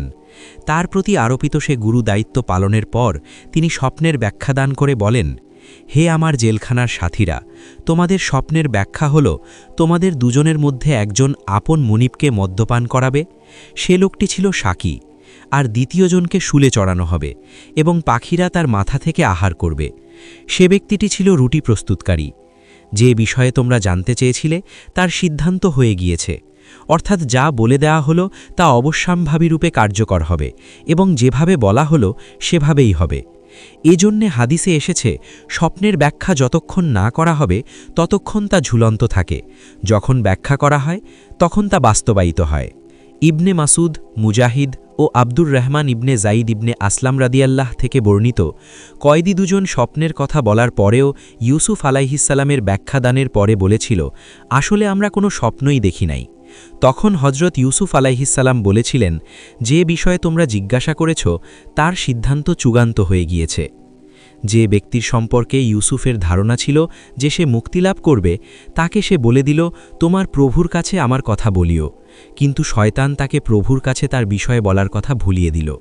ফলে ইউসুফ কয়েক বছর কারাগারে রইল। এই বিষয়ে আল্লাহ জানান যে ব্যক্তির প্রতি ইউসুফ আলাইহিসসালামের ধারণা হয়েছিল যে সে মুক্তিলাভ করবে, সে ব্যক্তি ছিল সাকি। এবং তোমার মনিবের নিকট আমার কথা বলিও, অর্থাৎ আমি যে বিনা অপরাধে জেলখানায় আছি এ বিষয়ে বাদশার কাছে আলোচনা করিও।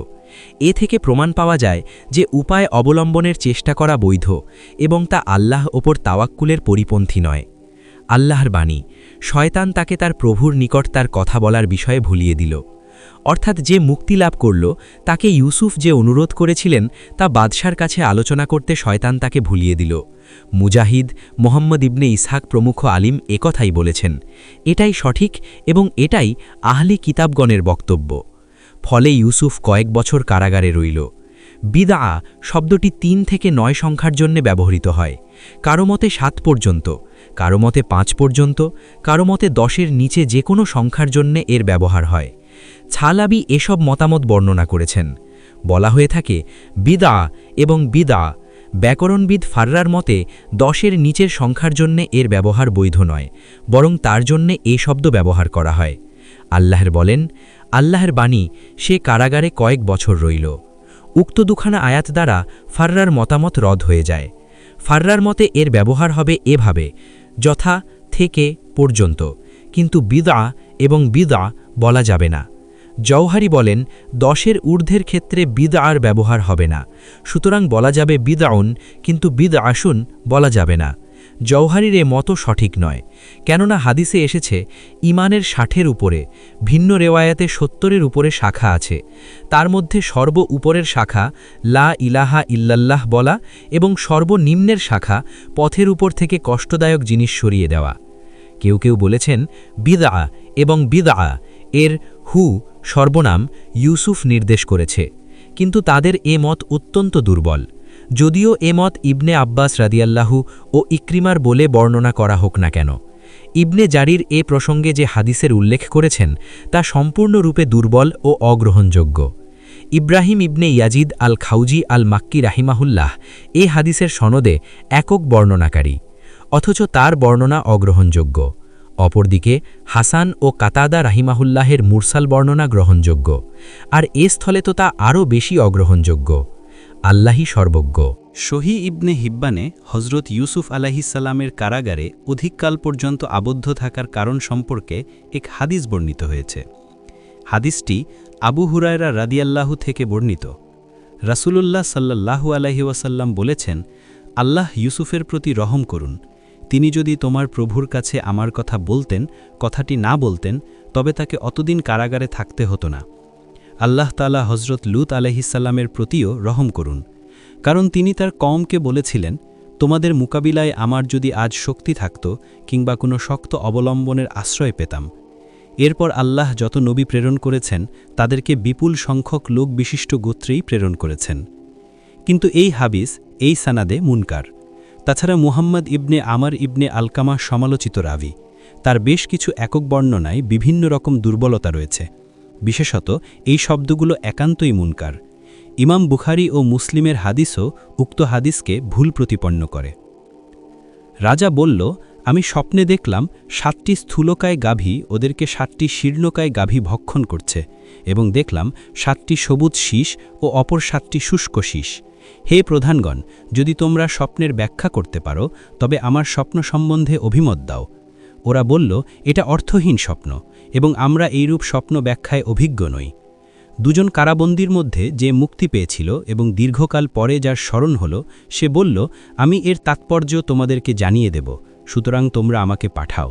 সে বলল, হে ইউসুফ, হে সত্যবাদী, ৭টি স্থূলকায় গাভী তাদেরকে ৭টি শীর্ণকায় গাভী ভক্ষণ করছে এবং ৭টি সবুজ শীষ ও অপর ৭টি শুষ্ক শীষ সম্বন্ধে তুমি আমাদেরকে ব্যাখ্যা দাও, যাতে আমি তাদের কাছে ফিরে যেতে পারি ও যাতে তারা অবগত হতে পারে। ইউসুফ বলল, তোমরা ৭ বছর একাধিক্রমে চাষ করবে, তারপর তোমরা যে শস্য সংগ্রহ করবে তার মধ্যে যে সামান্য পরিমাণ তোমরা ভক্ষণ করবে তা ব্যতীত সমস্ত শীষ সমেত রেখে দিবে, এবং এরপর আসবে ৭টি কঠিন বছর। এ ৭ বছর যা পূর্বে সঞ্চয় করে রাখবে লোকে তা খাবে, কেবল সামান্য কিছু যা তোমরা সংরক্ষণ করবে তা ব্যতীত, এবং এরপর আসবে ১ বছর, সে বছর মানুষের জন্য প্রচুর বৃষ্টিপাত হবে এবং সে বছর মানুষ প্রচুর ফলের রস নিংড়াবে। ১২:৪৩-৪৯। এখানে হজরত ইউসুফ আলাইহিসসালামের কারাগার থেকে সসম্মানে বের হওয়ার কারণ বর্ণনা করা হয়েছে। তা এভাবে যে মিশরের বাদশাহ রাইয়ান ইবনুন নূহ উপরোক্ত স্বপ্নটি দেখেন। তার বংশলতিকা হচ্ছে রাইয়ান ইবনুল ওয়ালিদ ইবনু সারওয়ান ইবনু আরাশাহ ইবনু ফারান ইবনু আমর ইবনু আমলাক ইবনু লাউজ ইবনু সাম। আহলি কিতাবগণ বলেন, বাদশাহ স্বপ্নে দেখেন যে তিনি এক নদীর তীরে দাঁড়িয়ে আছেন। হঠাৎ সেখান থেকে 7টি মোটাতাজা গাভী উঠে এসে নদীর তীরে সবুজ বাগিচায় চড়তে শুরু করে। অতপর ওই নদী থেকে আরও 7টি দুর্বল ও শীর্ণকায় গাভী উঠে এসে পূর্বের গাভীদের সাথে চড়তে থাকে। এ সময় এই দুর্বল গাভীগুলো মোটাতাজা গাভীদের কাছে গিয়ে সেগুলোকে খেয়ে ফেলে। এ সময় ভয়ে বাদশাহের ঘুম ভেঙে যায়। কিছুক্ষণ পর বাদশাহ পুনরায় ঘুমিয়ে পড়েন। এবার আবার স্বপ্নে দেখেন একটি ধান গাছে 7টি সবুজ শীষ আর অপরদিকে আছে 7টি শুকনো ও শীর্ণ শীষ। শুকনো শীষগুলো সবুজ সতেজ শীষগুলোকে খেয়ে ফেলছে। বাদশাহ এবারও ভয়ে ভীত হয়ে ঘুম থেকে জেগে ওঠেন। পরে বাদশাহ পারিষদ ও সভাসদ বর্গের কাছে স্বপ্নের বর্ণনা দিয়ে এর ব্যাখ্যা জিজ্ঞেস করলেন, কিন্তু তারা কেউই স্বপ্নের ব্যাখ্যায় পারদর্শী ছিল না, বরং তারা বলল, এটা তো অর্থহীন স্বপ্ন, অর্থাৎ এটা হয়তো রাত্রিকালীন স্বপ্ন বিভ্রাট, এর কোনো ব্যাখ্যা নেই। এছাড়া স্বপ্নের ব্যাখ্যাদানে আমরা পারদর্শীও নই। তাই তারা বলল, আর আমরা স্বপ্নের ব্যাখ্যাদানে অভিজ্ঞ নই। এ সময় সেই কয়েদিটির ইউসুফ আলাইহিসসালামের কথা স্মরণ হল, যে কারাগার থেকে মুক্তি লাভ করেছিল এবং যাকে ইউসুফ আলাইহিসসালাম অনুরোধ করেছিলেন তার মনিবের নিকট ইউসুফ আলাইহিসসালামের কথা আলোচনা করতে, কিন্তু এতদিন পর্যন্ত সে ওই কথা ভুলে রয়েছিল। মূলত এটা ছিল আল্লাহ নির্ধারিত তাকদীর এবং এর মধ্যে আল্লাহর নিগুড় রহস্য নিহিত ছিল। ওই মুক্ত কয়েদি যখন বাদশাহের স্বপ্নের কথা শুনল ও এর ব্যাখ্যা প্রদানে সকলের অক্ষমতা দেখল, তখন ইউসুফ আলাইহিসসালাম ও তার অনুরোধের কথা স্মরণ পড়ল। আল্লাহ তাই বলেছেন, দুজন কারাবন্দীর মধ্য থেকে যে ব্যক্তি মুক্তিলাভ করেছিল এবং দীর্ঘকাল পরে যার স্মরণ হয়েছিল, সে বলল, অর্থাৎ প্রচুর সময় পর, অর্থাৎ কয়েক বছর পর। ইবনে আব্বাস রাদিয়াল্লাহু, ইকরেমা রাদিয়াল্লাহু ও দাক্ষাক রাদিয়াল্লাহু এর কিরাত অনুযায়ী ওয়াদ্দাকারা অর্থ ভুলে যাওয়ার পর স্মরণ হল।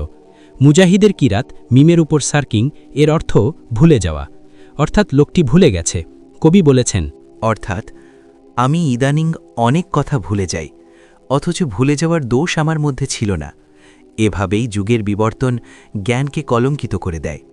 পারিষদবর্গ ও বাদশাহকে উদ্দেশ্য করে সে বলল, আমি আপনাদেরকে এই স্বপ্নের তাৎপর্য জানাতে পারব, সুতরাং আমাকে পাঠিয়ে দিন, অর্থাৎ ইউসুফ আলাইহিসসালামের কাছে। তারপর ইউসুফ আলাইহিসসালামের কাছে গিয়ে সে বলল, হে ইউসুফ, হে সত্যবাদী, 7টি মোটাতাজা গাভী, তাদেরকে 7টি শীর্ণকায় গাভী ভক্ষণ করছে এবং 7টি সবুজ শীষকে অপর 7টি শুষ্ক শীষ খেয়ে ফেলছে। এই স্বপ্নের আপনি ব্যাখ্যা বলে দিন, যাতে আমি লোকদের কাছে ফিরে গিয়ে বলতে পারি এবং তারাও জানতে পারে। আহলে কিতাবদের মতে বাদশার কাছে সাকি ইউসুফ আলাইহিসসালামের আলোচনা করে। বাদশাহ ইউসুফ আলাইহিসসালামকে দরবারে ডেকে এনে স্বপ্নের বৃত্তান্ত তাকে জানান এবং ইউসুফ আলাইহিসসালাম তার তাৎপর্য ব্যাখ্যা করে শোনান। এটা ভুল, আহলে কিতাবদের পণ্ডিত ও রব্বানীদের মন গড়া কথা। সঠিক সেটাই যা আল্লাহ কুরআনে বলেছেন। যা হোক, শাকির কথার উত্তরে ইউসুফ আলাইহিসসালাম কোনো শর্ত ছাড়াই এবং আশুমুক্তি দাবি না করেই তাৎক্ষণিকভাবে বাদশার স্বপ্নের তাৎপর্য ব্যাখ্যা করে শোনালেন এবং বলে দিলেন, প্রথম 7 বছর স্বচ্ছন্দময় হবে এবং তার পরের 7 বছর দুর্ভিক্ষ থাকবে। এর পরে আসবে 1 বছর, সে বছরে মানুষের জন্য প্রচুর বৃষ্টিপাত হবে, ফলে প্রচুর ফসল ফলবে ও মানুষ সুখে স্বাচ্ছন্ন থাকবে। সে বছরে তারা প্রচুর রস নিংড়াবে, অর্থাৎ আখ, আঙ্গুর, জয়তুন, তিল ইত্যাদির রস বের করবে তাদের অভ্যাস অনুযায়ী। স্বপ্নের ব্যাখ্যার সাথে হযরত ইউসুফ আলাইহিসসালাম সচ্ছলতার সময় ও দুর্ভিক্ষকালে তাদের করণীয় সম্পর্কে পথ নির্দেশ দিলেন। তিনি বললেন, প্রথম 7 বছরের ফসলের প্রয়োজনের অতিরিক্ত অংশ শীষসহ সঞ্চয় করে রাখবে। পরের 7 বছরে সঞ্চিত ফসল অল্প অল্প করে খরচ করবে, কেননা এর পরে ফসলের জন্য বীজ পাওয়া দুষ্কর হতে পারে। এ থেকে হযরত ইউসুফ আলাইহিসসালামের প্রজ্ঞা, দূরদর্শিতা ও বিচক্ষণতার পরিচয় পাওয়া যায়। রাজা বলল, তোমরা ইউসুফকে আমার নিকট নিয়ে এসো। দূত যখন তার নিকট উপস্থিত হল, তখন সে বলল, তুমি তোমার প্রভুর নিকট ফিরে যাও এবং তাকে জিজ্ঞেস করো, এবং যে নারীগণ হাত কেটে ফেলেছিল তাদের অবস্থা কি? আমার প্রতিপালক তাদের ছলনা সম্পর্কে সম্যক অবগত। কেউ কেউ এখানে এর অর্থ মনিব ও প্রভু বলেছেন, অর্থাৎ আমার মনিব, আজিজ, আমার পবিত্রতা ও আমার প্রতি আরোপিত অপবাদ সম্পর্কে ভালো করেই জানেন। সুতরাং বাদশাকে গিয়ে বলো, তিনি ওই মহিলাদেরকে জিজ্ঞেস করে দেখুন যে তারা যখন আমাকে অন্যায় ও অশ্লীল কাজে প্ররোচিত করার চেষ্টা করেছিল, তখন আমি কত দৃঢ়ভাবে আত্মরক্ষা করেছিলাম। মহিলাদের কাছে জিজ্ঞেস করা হলে তারা বুঝবে যে প্রকৃত ঘটনা কি ছিল এবং আমি বা কি ভালো কাজ করেছিলাম। তারা বলল, অদ্ভুত, আল্লাহের মাহাত্ম্য, আমরা ওর মধ্যে কোনো দোষ দেখিনি।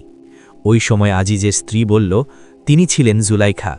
এক্ষণে সত্য প্রকাশিত হল, অর্থাৎ যেটা বাস্তব ও সত্য তা প্রকাশিত ও সুস্পষ্ট হয়ে গেছে, আর সত্যই অনুসরণযোগ্য। আমি তার থেকে অসৎকর্ম কামনা করেছিলাম।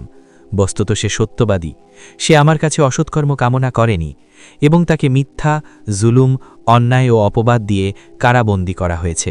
আমি এটি বলছিলাম যাতে সে জানতে পারে যে তার অগোচরে আমি তার বিশ্বাসঘাতকতা করিনি, আর আল্লাহ বিশ্বাসঘাতকদের ষড়যন্ত্র সফল করেন না। কারো কারো মতে এটা হজরত ইউসুফ আলাইহিসসালামের কথা। তখন অর্থ হবে, আমি এ বিষয়টি যাচাই করতে চাই এই উদ্দেশ্যে যাতে আজিজ জানতে পারে যে তার অনুপস্থিতিতে আমি তার সাথে কোনো বিশ্বাসঘাতকতা করিনি। আবার কারো কারো মতে এটা জুলাইখার উক্তি। তখন অর্থ হবে এই যে আমি এই কথা স্বীকার করছি এই উদ্দেশ্যে যাতে আমার স্বামী জানতে পারে যে আমি মূলত তার সাথে বিশ্বাসঘাতকতার কোনো কাজ করিনি। এটা অবশ্য তার উদ্দেশ্য ছিল, কিন্তু আমার সাথে কোনো অশ্লীল কাজ হয়নি। পরবর্তীকালের অনেক ইমামই এই মতকে সমর্থন করেন। ইবন জারির ও ইবন আবি হাতিম রাহিমহুল্লাহ প্রথম মত ব্যতীত অন্য কিছু বর্ণনাই করেননি। আমি নিজেকে নির্দোষ মনে করি না। মানুষের মন অবশ্যই মন্দকর্মপ্রবণ, কিন্তু সে নয় যার প্রতি আমার প্রতিপালক দয়া করেন। নিশ্চয়ই আমার প্রতিপালক ক্ষমাশীল, পরম দয়ালু। কেউ বলেছেন এটা ইউসুফ আলাইহিসসালামের উক্তি, আবার কেউ বলেছেন জুলাইখার উক্তি। পূর্বের আয়াতে দুই ধরনের মতামত থাকায় এই আয়াতেও দুই প্রকার মতের সৃষ্টি হয়েছে। তবে এটা জুলাইখার বক্তব্য হওয়াটাই অধিক যুক্তিযুক্ত ও সঙ্গত। আল্লাহর বাণী।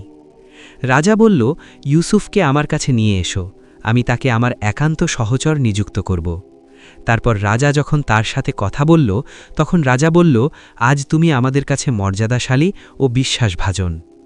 ইউসুফ বলল, আমাকে দেশের ধন সম্পদের উপর কর্তৃত্ব প্রদান করুন, আমি বিশ্বস্ত রক্ষী ও সুবিজ্ঞ। এভাবে ইউসুফ আলাইহিসসালামকে আমি সে দেশে প্রতিষ্ঠিত করলাম। সে দেশে যেখানে ইচ্ছা অবস্থান করতে পারত। আমি যাকে ইচ্ছা তার প্রতি দয়া করি। আমি সৎকর্ম পরায়ণদের শ্রমফল নষ্ট করি না। যারা মুমিন এবং মুত্তাকি তাদের পরলোকের প্রতিদানে উত্তম। 12:54-57। ইউসুফ আলাইহিসসালামের উপর যে অপবাদ দেওয়া হয়েছিল তা থেকে যখন তার মুক্ত ও পবিত্র থাকার কথা বাদশার কাছে সুস্পষ্ট হল, তখন তিনি বললেন, ইউসুফকে আমার কাছে নিয়ে এসো, আমি তাকে আমার একান্ত সহচর নিযুক্ত করব। অর্থাৎ আমি তাকে আমার বিশেষ পারিষদ ও রাষ্ট্রীয় উচ্চ মর্যাদা দিয়ে আমার পারিষদভুক্ত করে রাখব। তারপর বাদশাহ যখন ইউসুফের সাথে কথা বললেন এবং তার কথাবার্তা শুনে তার অবস্থাদি সম্যক জানলেন, তখন বললেন, আজ তুমি আমাদের কাছে মর্যাদাশালী ও বিশ্বাসভাজন। ইউসুফ বলল, আমাকে রাজ্যের ধন সম্পদের উপর কর্তৃত্ব প্রদান করুন, আমি বিশ্বস্ত রক্ষী ও সুবিজ্ঞ। হজরত ইউসুফ আলাইহিসসালাম বাদশার কাছে ধনভাণ্ডারের উপর তদারকির দায়িত্বভার চাইলেন, কারণ প্রথম 7 বছর পর দুর্ভিক্ষের কালে সংকট সৃষ্টি হওয়ার আশঙ্কা ছিল। সুতরাং সে সময় আল্লাহর পছন্দ অনুযায়ী মানুষের কল্যাণ সাধন করা এবং তাদের প্রতি সদয় আচরণ করার ব্যাপারে যাতে ত্রুটি না হয় সে লক্ষ্যেই তিনি এই পদ কামনা করেন। বাদশাকে তিনি আশ্বস্ত করেন যে তার দায়িত্বে যা দেওয়া হবে তা তিনি বিশ্বস্ততার সাথে সংরক্ষণ করবেন এবং রাজস্ব বিষয়ে উন্নতি ও উৎকর্ষে বিধানে তিনি বিশেষ অভিজ্ঞতার পরিচয় দেবেন। এতেই প্রমাণিত হয় যে ব্যক্তি নিজের আমানতদারি ও দায়িত্ব পালনের প্রতি দৃঢ় আস্থাশীল সে তার যোগ্য পদের জন্য আবেদন করতে পারে। আহলি কিতাবদের মতে ফিরাউন অর্থাৎ মিশরের বাদশাহ ইউসুফ আলাইহিসসালামকে পরম মর্যাদা দান করেন এবং সমগ্র মিশর দেশের কর্তৃত্ব তার হাতে তুলে দেন। নিজের বিশেষ আংটি ও রেশমি পোশাক তিনি তাকে পরান, তাকে স্বর্ণের হারে ভূষিত করে ও মসনদের দ্বিতীয় আসনে আসীন করেন। তারপর বাদশার সম্মুখেই ঘোষণা করা হয়, আজ থেকে আপনিই প্রকৃত শাসক। কেবল নিয়মতান্ত্রিক প্রধানরূপে রাজসিংহাসনের অধিকারী হওয়া ছাড়া অন্য কোনো দিক থেকেই আমি আপনার চেয়ে অধিক ক্ষমতাশালী নই। তারা বলেন, ইউসুফ আলাইহিসসালামের বয়স তখন 30 বছর এবং এক অভিজাত মহিলা ছিলেন তার স্ত্রী। বিখ্যাত তাফসিরবিদ সালাবি বলেছেন, মিশরের বাদশাহ আজিজে মিসরি কিতফিরকে পদচ্যুত করে ইউসুফ আলাইহিসসালামকে সে পদে বসান। কথিত আছে কিতফিরের মৃত্যুর পর তার স্ত্রী জুলাইখাকে বাদশাহ ইউসুফের সাথে বিবাহ দেন। ইউসুফ আলাইহিসাল্লাম জুলাইখাকে কুমারী অবস্থায় পান, কেননা জুলাইখার স্বামী স্ত্রী সংসর্গে যেতেন না। জুলাইখার গর্ভে ইউসুফ আলাইহিসাল্লামের 2 পুত্র সন্তানের জন্ম হয়। তাদের নাম আফরাইম ও মানসা। এভাবে ইউসুফ আলাইহিসাল্লাম মিশরের কর্তৃত্ব লাভ করেন। সে দেশে ন্যায় বিচার কায়েম করেন এবং নারী পুরুষ নির্বিশেষে সকলের কাছেই বিশেষ জনপ্রিয়তা অর্জন করেন। কথিত আছে ইউসুফ আলাইহিসাল্লাম যখন কারাগার থেকে বের হয়ে বাদশার সম্মুখে আসেন তখন তার বয়স হয়েছিল 30 বছর। বাদশাহ 70টি ভাষায় তার সাথে কথা বলেন। যখন যে ভাষায় তিনি কথা বলেন ইউসুফ আলাইহিসাল্লাম তখন সেই ভাষাই তার উত্তর দিতে থাকেন। অল্প বয়স হওয়া সত্ত্বেও তার এই অসাধারণ যোগ্যতা দেখে বাদশাহ বিস্মিত হন। আল্লাহই সর্বজ্ঞ। আল্লাহর বাণী। এভাবেই আমি ইউসুফকে সে দেশে প্রতিষ্ঠিত করি, অর্থাৎ কারাগারের সংকীর্ণ বন্দিজীবন শেষে তাকে মুক্ত করে মিশরের সর্বত্র স্বাধীনভাবে চলাচলের ব্যবস্থা করে দিই। সে তথায় যেখানে ইচ্ছা নিজের জন্য স্থান করে নিতে পারত, অর্থাৎ মিশরের যে কোনো জায়গায় স্থায়ীভাবে থাকার ইচ্ছা করলে সম্মান ও মর্যাদার সাথে তা করার সুযোগ। আমি যাকে ইচ্ছা তাকে আমার রহমত দান করি এবং সৎ কর্মশীলদের বিনিময় আমি বিনষ্ট করি না।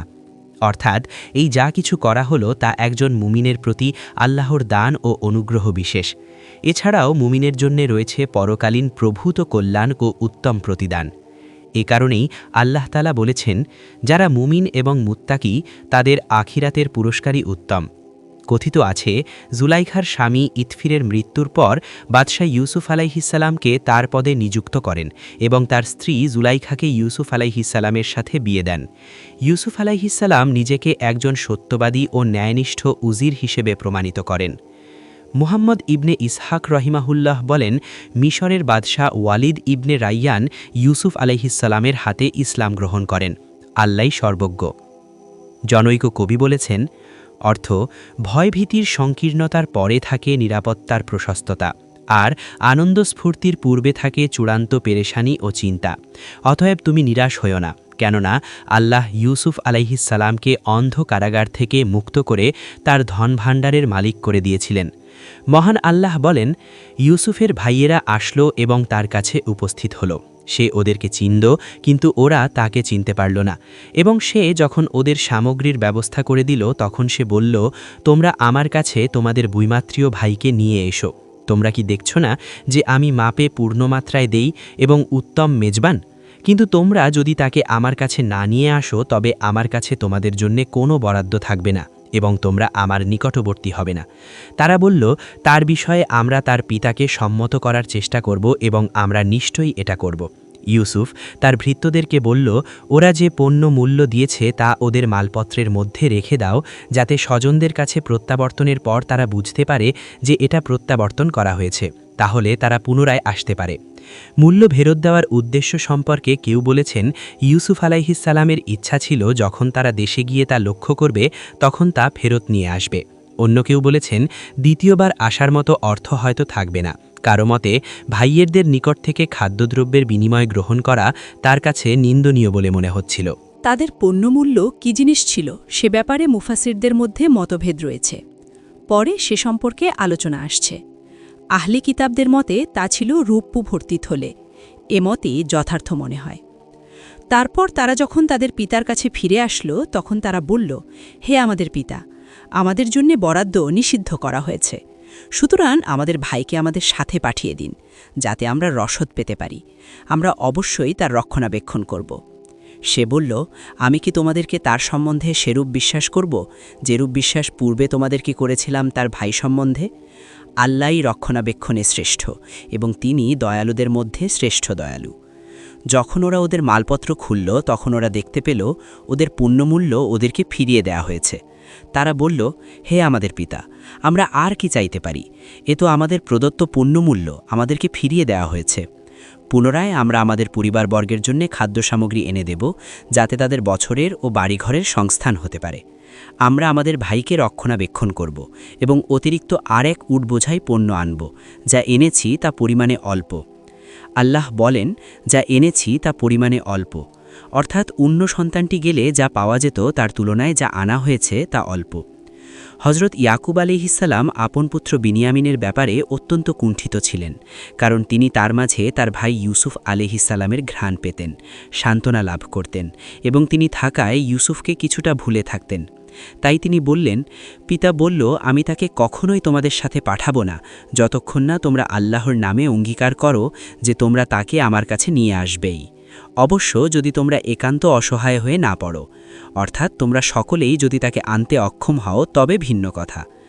অতঃপর যখন তারা তার কাছে প্রতিজ্ঞা করল তখন তিনি বললেন, আমরা যে বিষয়ে কথা বলছি আল্লাহ তার বিধায়ক। পিতা ইয়াকুব আলাইহিসসালাম পুত্রদের থেকে অঙ্গীকারনামা পাকাপোক্ত করে নেন, তাদের থেকে দৃঢ় প্রতিজ্ঞা আদায় করেন এবং পুত্রের ব্যাপারে সম্ভাব্য সাবধানতা অবলম্বন করেন, কিন্তু কোনো সতর্কতাই তাদেরকে ঠেকাতে পারল না। হজরত ইয়াকুব আলাইহিসসালাম আপন পুত্র এবং তার পরিবার পরিজনের খাদ্য সামগ্রীর প্রয়োজন না হলে কখনোই তার প্রিয় পুত্রকে পাঠাতেন না, কিন্তু তাকদীরেরও কিছু বিধান রয়েছে। আল্লাহ যা চান তাই নির্ধারণ করেন, যা ইচ্ছা তাই গ্রহণ করেন, যেরকম ইচ্ছা সেরকম আদেশ দেন। তিনি প্রজ্ঞাময়, সুবিজ্ঞ। অতঃপর পিতা আপন পুত্রদেরকে শহরে প্রবেশের সময় এক দরজা দিয়ে প্রবেশ করতে নিষেধ করেন, বরং বিভিন্ন প্রবেশদ্বার দিয়ে যেতে বলেন। এর কারণ হিসেবে ইবনে আব্বাস রাদিয়াল্লাহু, মুজাহিদ বিন কাব, কাতাদা এবং সুদ্দি রহিমাহুল্লাহ বলেছেন, যাতে তাদের ওপর কারো কুদৃষ্টি না পড়ে সেজন্যেই তিনি এরূপ নির্দেশ দিয়েছিলেন, কেননা তাদের অবয়ব এবং চেহারা ছিল অত্যাধিক আকর্ষণীয় ও সুষ্ঠী। ইব্রাহিম নাঈ রহিমাহুল্লাহ বলেছেন, এরূপ নির্দেশ দেওয়ার কারণ হল তিনি তাদেরকে বিক্ষিপ্ত করে দিতে চেয়েছিলেন, এই উদ্দেশ্যে যে হয়তো তারা কোথাও আয়ের সংবাদ পেয়ে যেতে পারে, কিংবা এভাবে তারা বেশি সংখ্যক লোকের কাছে ইউসুফ আয়ের সন্ধান জিজ্ঞেস করতে পারে। কিন্তু প্রথম মতই প্রসিদ্ধ। এ কারণেই তিনি বললেন, আল্লাহর বিধানের বিরুদ্ধে আমি তোমাদের জন্য কিছুই করতে পারি না। আল্লাহর বাণী। যখন তারা তাদের পিতা যেভাবে আদেশ দিয়েছিলেন সেভাবেই প্রবেশ করল, তখন আল্লাহর বিধানের বিরুদ্ধে তা তাদের কোনোই কাজে আসলো না। ইয়াকুব কেবল তার মনের একটি অভিপ্রায় পূর্ণ করেছিল এবং সে অবশ্যই জ্ঞানী ছিল, কারণ আমি তাকে শিক্ষা দিয়েছিলাম। কিন্তু অধিকাংশ মানুষ এ বিষয়ে অবগত নয়। সূরা ইউসুফ ৬৮ নম্বর আয়াত। আহলি কিতাবদের মতে হজরত ইয়াকুব পুত্রদের কাছে হাদিয়া স্বরূপ পেস্তা, বাদাম, আখরোট, তারপিন তেল, মধু ইত্যাদি প্রেরণ করেন। এছাড়া প্রথমবারের ফেরত পাওয়া দিরহাম ও আরও অর্থ সংগ্রহ করে তারা মিশরের উদ্দেশ্যে যাত্রা করেন। ওরা যখন ইউসুফের সম্মুখে উপস্থিত হলো তখন ইউসুফ তার সহোদরকে নিজের কাছে রাখল এবং বলল, আমি তোমার সহোদর, সুতরাং তারা যা করত তার জন্যে দুঃখ করো না। তারপর সে যখন ওদের সামগ্রীর ব্যবস্থা করে দিল তখন সে তার সহোদরের মালপত্রের মধ্যে পানপাত্র রেখে দিল। তারপর এক আহ্বায়ক চিৎকার করে বলল, হে যাত্রীদল, তোমরা নিশ্চয়ই চোর। তারা ওদের দিকে তাকিয়ে বলল, তোমরা কি হারিয়েছ? তারা বলল, আমরা রাজার পানপাত্র হারিয়েছি। যে ওটা এনে দেবে সে ১ উট বোঝাই মাল পাবে এবং আমি এর জামিন। তারা বলল, আল্লাহর শপথ, তোমরা তো জানো আমরা এই দেশে দুষ্কৃতি করতে আসিনি এবং আমরা চোরও নই। তারা বলল, যদি তোমরা মিথ্যাবাদী হও তবে তার শাস্তি কি? তারা বলল, এর শাস্তি যার মালপত্রের মধ্যে পাত্রটি পাওয়া যাবে সেই তার বিনিময়। এভাবেই আমরা সীমালঙ্ঘনকারীদেরকে শাস্তি দিয়ে থাকি। তারপর সে তার সহোদরের মালপত্র তল্লাশির পূর্বে তাদের মালপত্র তল্লাশি করতে লাগল। পরে তার সহোদরের মালপত্রের মধ্য হতে পাত্রটি বের করল। এভাবেই আমি ইউসুফের জন্যে কৌশল করেছিলাম। রাজার আইনে তার সহোদরকে সে আটক করতে পারত না, আল্লাহ ইচ্ছা না করলে। আমি যাকে ইচ্ছা মর্যাদায় উন্নীত করি।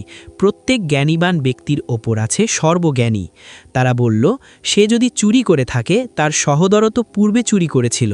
কিন্তু ইউসুফ প্রকৃত ব্যাপার নিজের মনে গোপন রাখল এবং তাদের কাছে প্রকাশ করল না। সে মনে মনে বলল, তোমাদের অবস্থা তো হীনতর এবং তোমরা যা বলছ সে সম্বন্ধে আল্লাহ সবিশেষ অবহিত। ওরা বলল, হে আজিজ, এর পিতা আছেন অতিশয় বৃদ্ধ, সুতরাং এর স্থলে আপনি আমাদের একজনকে রাখুন। আমরা তো আপনাকে দেখছি মহানুভব ব্যক্তিদের একজন। সে বলল, যার কাছে আমরা আমাদের মাল পেয়েছি তাকে ছাড়া অন্যকে রাখার অপরাধ হতে আমরা আল্লাহর শরণ নিচ্ছি।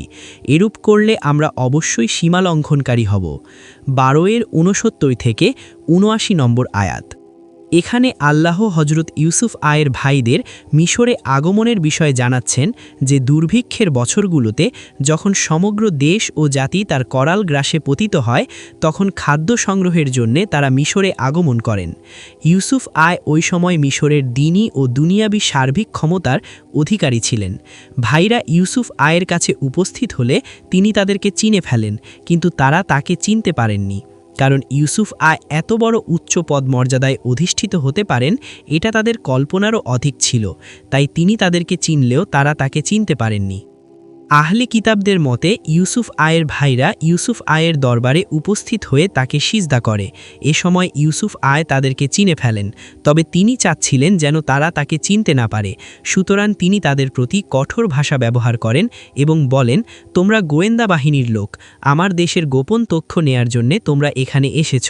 তারা বলল, আল্লাহর কাছে পানাহা চাই, আমরা তো ক্ষুধা ও অভাবের তাড়নায় পরিবারবর্গের জন্যে খাদ্য সংগ্রহের উদ্দেশ্যেই এখানে এসেছি। আমরা একই পিতার সন্তান, বাড়ি কিনান, আমরা মোট 12 ভাই, একজন আমাদের ছেড়ে চলে গেছে, সর্বকনিষ্ঠজন পিতার কাছেই আছে। এ কথা শুনে ইউসুফ আয় বললেন, আমি তোমাদের বিষয়টি অবশ্যই তদন্ত করে দেখব। আহলে কিতাবরা আরও বলে, ইউসুফ আয় ভাইদেরকে 3 দিন পর্যন্ত বন্দি করে রাখেন।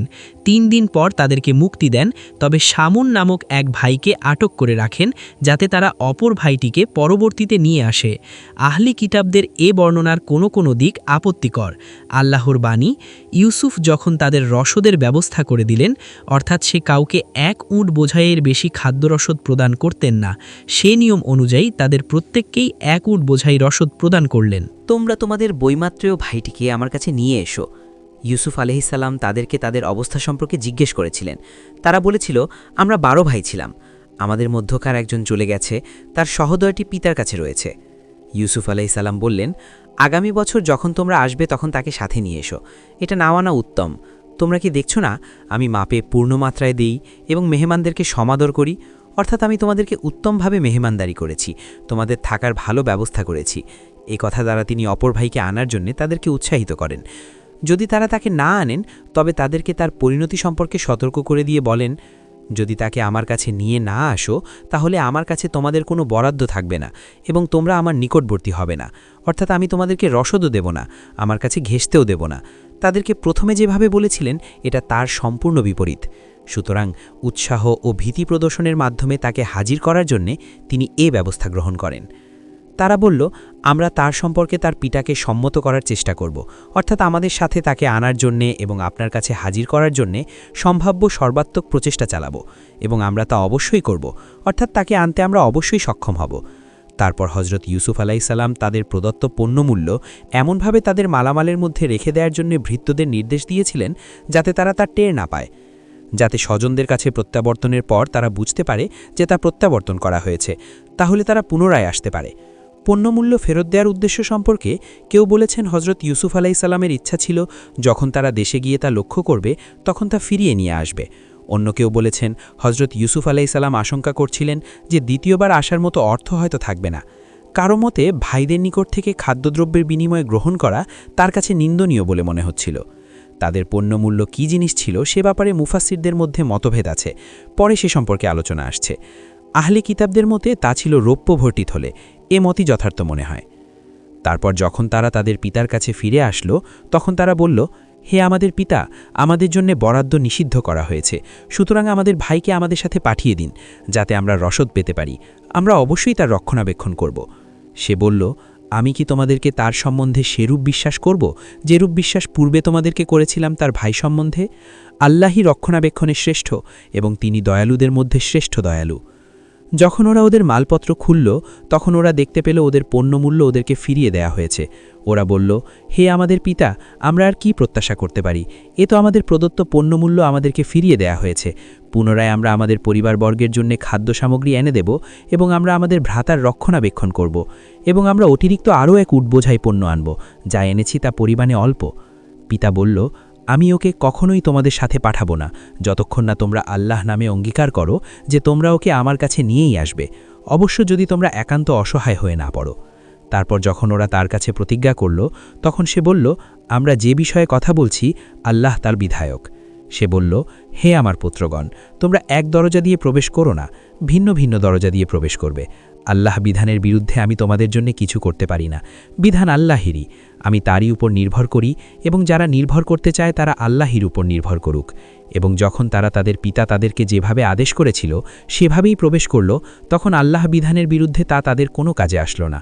ইয়াকুব কেবল তার মনের একটি অভিপ্রায় পূরণ করেছিল, এবং সে অবশ্যই জ্ঞানী ছিল, কারণ আমি তাকে শিক্ষা দিয়েছিলাম, কিন্তু অধিকাংশ মানুষ এটি অবগত নয়। মিশর থেকে তাদের পিতার কাছে ফিরে আসার পরের ঘটনা আল্লাহ তাআলা এখানে বর্ণনা করছেন। পিতাকে তারা বলে, আমাদের জন্য বরাদ্দ নিষিদ্ধ করা হয়েছে, অর্থাৎ এ বছরের পরে আপনি যদি আমাদের ভাইকে আমাদের সাথে না পাঠান তবে আমাদের বরাদ্দ দেয়া হবে না, আর যদি আমাদের সাথে পাঠান তাহলে বরাদ্দ বন্ধ করা হবে না। যখন তারা তাদের মালপত্র খুলল তখন তারা দেখতে পেল ওদের পণ্যমূল্য ওদেরকে ফিরিয়ে দেয়া হয়েছে। তারা বলল, পিতা, আমরা আর কি প্রত্যাশা করতে পারি? এ তো আমাদের প্রদত্ত পণ্যমূল্য আমাদেরকে ফিরিয়ে দেয়া হয়েছে। পুনরায় আমরা আমাদের পরিবারবর্গের জন্য খাদ্য সামগ্রী এনে দেব, এবং আমরা আমাদের ভ্রাতার রক্ষণাবেক্ষণ করব, এবং আমরা অতিরিক্ত আরও এক উট বোঝাই পণ্য আনব, যা এনেছি তা পরিমাণে অল্প। পিতা বলল, আমি ওকে কখনোই তোমাদের সাথে পাঠাবো না, যতক্ষণ না তোমরা আল্লাহ নামে অঙ্গীকার করো যে তোমরা ওকে আমার কাছে নিয়েই আসবে, অবশ্য যদি তোমরা একান্ত অসহায় হয়ে না পড়ো।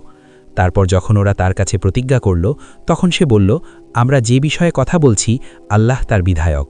সে বলল, হে আমার পুত্রগণ, তোমরা এক দরজা দিয়ে প্রবেশ করো না, ভিন্ন ভিন্ন দরজা দিয়ে প্রবেশ করবে। আল্লাহ বিধানের বিরুদ্ধে আমি তোমাদের জন্য কিছু করতে পারি না। বিধান আল্লাহরই, আমি তারই উপর নির্ভর করি, এবং যারা নির্ভর করতে চায় তারা আল্লাহর উপর নির্ভর করুক। এবং যখন তারা তাদের পিতা তাদেরকে যেভাবে আদেশ করেছিল সেভাবেই প্রবেশ করল, তখন আল্লাহ বিধানের বিরুদ্ধে তা তাদের কোনো কাজে আসলো না। ইয়াকুব কেবল তার মনের একটি অভিপ্রায় পূরণ করেছিল, এবং সে অবশ্যই জ্ঞানী ছিল, কারণ আমি তাকে শিক্ষা দিয়েছিলাম, কিন্তু অধিকাংশ মানুষ এটি অবগত নয়। আমরা আমাদের ভাইকে রক্ষণাবেক্ষণ করব এবং অতিরিক্ত আনতে পারব তার কারণে, আর এক উট বোঝাই পণ্য। আল্লাহ বলেন, যা এনেছি তা পরিমাণে অল্প, অর্থাৎ অন্য সন্তানটি গেলে যা পাওয়া যেত তার তুলনায় যা আনা হয়েছে তা অল্প। হজরত ইয়াকুব আলাইহিসসালাম আপন পুত্র বিনিয়ামিনের ব্যাপারে অত্যন্ত কুণ্ঠিত ছিলেন, কারণ তার মাঝে তিনি তার ভাই ইউসুফ আলাইহিসসালামের ঘ্রাণ পেতেন, সান্ত্বনা লাভ করতেন, এবং তিনি থাকায় ইউসুফকে কিছুটা ভুলে থাকতেন। তাই তিনি বললেন, পিতা বলল, আমি তাকে কখনোই তোমাদের সাথে পাঠাবো না, যতক্ষণ না তোমরা আল্লাহ নামে অঙ্গীকার করো যে তোমরা তাকে আমার কাছে নিয়ে আসবেই, অবশ্য যদি তোমরা বিপদে পরিবেষ্টিত হয়ে একান্ত অসহায় হয়ে না পড়ো, অর্থাৎ তোমরা সকলেই যদি তাকে আনতে অক্ষম হয়ে পড়ো তবে ভিন্ন কথা। অতঃপর যখন তারা তার কাছে প্রতিজ্ঞা করল তখন তিনি বললেন, আমরা যে বিষয়ে কথা বলছি আল্লাহ তার বিধায়ক। পিতা ইয়াকুব আলাইহিসসালাম পুত্রদের থেকে অঙ্গীকারনামা পাকাপোক্ত করে নেন, তাদের থেকে দৃঢ় প্রতিজ্ঞা আদায় করেন এবং পুত্রের ব্যাপারে সম্ভাব্য সাবধানতা অবলম্বন করেন, কিন্তু কোনো সতর্কতাই তাদেরকে ঠেকাতে পারল না। হজরত ইয়াকুব আলাইহিসসালাম তার নিজের এবং তার পরিবার পরিজনের খাদ্য সামগ্রীর প্রয়োজন না হলে কখনো তার প্রিয় পুত্রকে পাঠাতেন না, কিন্তু তাকদীরেরও কিছু বিধান রয়েছে। আল্লাহ যা চান তাই নির্ধারণ করেন, যা ইচ্ছা তাই গ্রহণ করেন, যেরকম ইচ্ছা সেরকম আদেশ দেন। তিনি প্রজ্ঞাময়, সুবিজ্ঞ। অতঃপর পিতা আপন পুত্রদেরকে শহরে প্রবেশের সময় এক দরজা দিয়ে প্রবেশ করতে নিষেধ করেন, বরং বিভিন্ন প্রবেশদ্বার দিয়ে যেতে বলেন। এর কারণ হিসেবে ইবনে আব্বাস রাদিয়াল্লাহু আনহু, মুজাহিদ ইবনে কাব, কাতাদা ও সুদ্দি রহ বলেন, যাতে তাদের ওপর কারো কুদৃষ্টি না পড়ে সেজন্য তিনি এরূপ নির্দেশ দিয়েছিলেন, কেননা তাদের অবয়ব এবং চেহারা ছিল অত্যধিক আকর্ষণীয় এবং সুশ্রী। ইব্রাহিম নাখাই রহ বলেন, এরূপ নির্দেশ দেওয়ার কারণ হল তিনি তাদেরকে বিক্ষিপ্ত করে দিতে চেয়েছিলেন। এই উদ্দেশ্যে হয়তো তারা কোথাও ইউসুফ আলাইহিসসালামের সন্ধান পেয়ে যেতে পারে, কিংবা এভাবে তারা বেশি সংখ্যক লোকের কাছে ইউসুফ আলাইহিসসালামের সন্ধান জিজ্ঞাসা করতে পারে। কিন্তু প্রথম মতই প্রসিদ্ধ। এই কারণেই তিনি বললেন, আল্লাহর বিধানের বিরুদ্ধে আমি তোমাদের জন্য কিছুই করতে পারি না। আল্লাহর বাণী, যখন তারা তাদের পিতা যেভাবে আদেশ দিয়েছিলেন সেভাবেই প্রবেশ করল, তখন আল্লাহর বিধানের বিরুদ্ধে তা তাদের কোনোই কাজে আসলো না। ইয়াকুব কেবল তার মনের একটি অভিপ্রায় পূর্ণ করেছিল, এবং সে অবশ্যই জ্ঞানী ছিল, কারণ আমি তাকে শিক্ষা দিয়েছিলাম, কিন্তু অধিকাংশ মানুষ এ বিষয়ে অবগত নয়। সূরা ইউসুফ 68। আহলি কিতাবদের মতে হজরত ইয়াকুব আলাইহিসসালাম পুত্রদের কাছে আজিজের উদ্দেশ্যে হাদিয়া স্বরূপ পেস্তা, বাদাম, আখরোট, তারপিন তেল, মধু ইত্যাদি প্রেরণ করেন। এছাড়া প্রথমবারের ফেরত পাওয়া দিরহাম ও আরও অর্থ সংগ্রহ করে তারা মিশরের উদ্দেশ্যে যাত্রা করে। ওরা যখন ইউসুফের সম্মুখে উপস্থিত হল তখন ইউসুফ তার সহোদরকে নিজের কাছে রাখল এবং বলল, আমি তোমার সহোদর, সুতরাং তারা যা করত তার জন্য দুঃখ করো না। তারপর সে ওদের সামগ্রীর ব্যবস্থা করে দেওয়ার সময় তার সহোদরের মালপত্রের মধ্যে পানপাত্র রেখে দিল। তারপর এক আহ্বায়ক চিৎকার করে বলল, হে যাত্রীদল, তোমরা নিশ্চয়ই চোর। ওরা ওদের দিকে তাকিয়ে বলল, তোমরা কি হারিয়েছ? তারা বলল, আমরা রাজার পানপাত্র হারিয়েছি। যে ওটা এনে দেবে সে 1 উট বোঝাই মাল পাবে, এবং আমি এর জামিন। তারা বলল, আল্লাহর শপথ, তোমরা তো জানো আমরা এদেশে দুষ্কৃতি করতে আসিনি এবং আমরা চোরও নই। তারা বলল, যদি তোমরা মিথ্যাবাদী হও তবে তার শাস্তি কি? তারা বলল, এর শাস্তি যার মালপত্রের মধ্যে পাত্রটি পাওয়া যাবে সেই তার বিনিময়। এভাবে আমরা সীমা লঙ্ঘনকারীদেরকে শাস্তি দিয়ে থাকি। তারপর সে তার সহোদরের মালপত্র তল্লাশির পূর্বে তাদের মালপত্র তল্লাশি করতে লাগল। পরে তার সহোদরের মালপত্রের মধ্য হতে পাত্রটি বের করল। এভাবে আমি ইউসুফের জন্য কৌশল করেছিলাম। রাজার আইনে তার সহোদরকে সে আটক করতে পারত না, আল্লাহ ইচ্ছা না করলে। আমি যাকে ইচ্ছা মর্যাদায় উন্নীত করি। প্রত্যেক জ্ঞানী ব্যক্তির ওপর আছে সর্বজ্ঞানী। তারা বলল, সে যদি চুরি করে থাকে তার সহোদরও তো পূর্বে চুরি করেছিল। কিন্তু ইউসুফ প্রকৃত ব্যাপার নিজের মনে গোপন রাখল এবং তাদের কাছে প্রকাশ করল না। সে মনে মনে বলল, তোমাদের অবস্থা তো হীনতর, এবং তোমরা যা বলছ সে সম্বন্ধে আল্লাহ সবিশেষ অবগত। ওরা বলল, হে আজিজ, এর পিতা আছেন অতিশয় বৃদ্ধ, সুতরাং এর স্থলে আপনি আমাদের একজনকে রাখুন। আমরা তো আপনাকে দেখছি মহানুভব ব্যক্তিদের একজন। সে বলল, যার কাছে আমরা আমাদের মাল পেয়েছি তাকে ছাড়া অন্যকে রাখার অপরাধ হতে আমরা আল্লাহর শরণ নিচ্ছি। এরূপ করলে আমরা অবশ্যই সীমা লঙ্ঘনকারী হব। এখানে আল্লাহ হজরত ইউসুফ আলাইহিসসালামের ভাইদের মিশরে আগমনের বিষয়ে জানাচ্ছেন যে, দুর্ভিক্ষের বছরগুলোতে যখন সমগ্র দেশ ও জাতি তার করাল গ্রাসে পতিত হয়, তখন খাদ্য সংগ্রহের জন্যে তারা মিশরে আগমন করে। ইউসুফ আলাইহিসসালাম ওই সময় মিশরের দিনী ও দুনিয়াবি সার্বিক ক্ষমতার অধিকারী ছিলেন। ভাইয়েরা ইউসুফ আলাইহিসসালামের কাছে উপস্থিত হলে তিনি তাদেরকে চিনে ফেলেন, কিন্তু তারা তাকে চিনতে পারল না। কারণ ইউসুফ আলাইহিসসালাম এত বড় উচ্চ পদমর্যাদায় অধিষ্ঠিত হতে পারেন এটা তাদের কল্পনারও অতীত ছিল। তাই তিনি তাদেরকে চিনলেও তারা তাকে চিনতে পারেনি।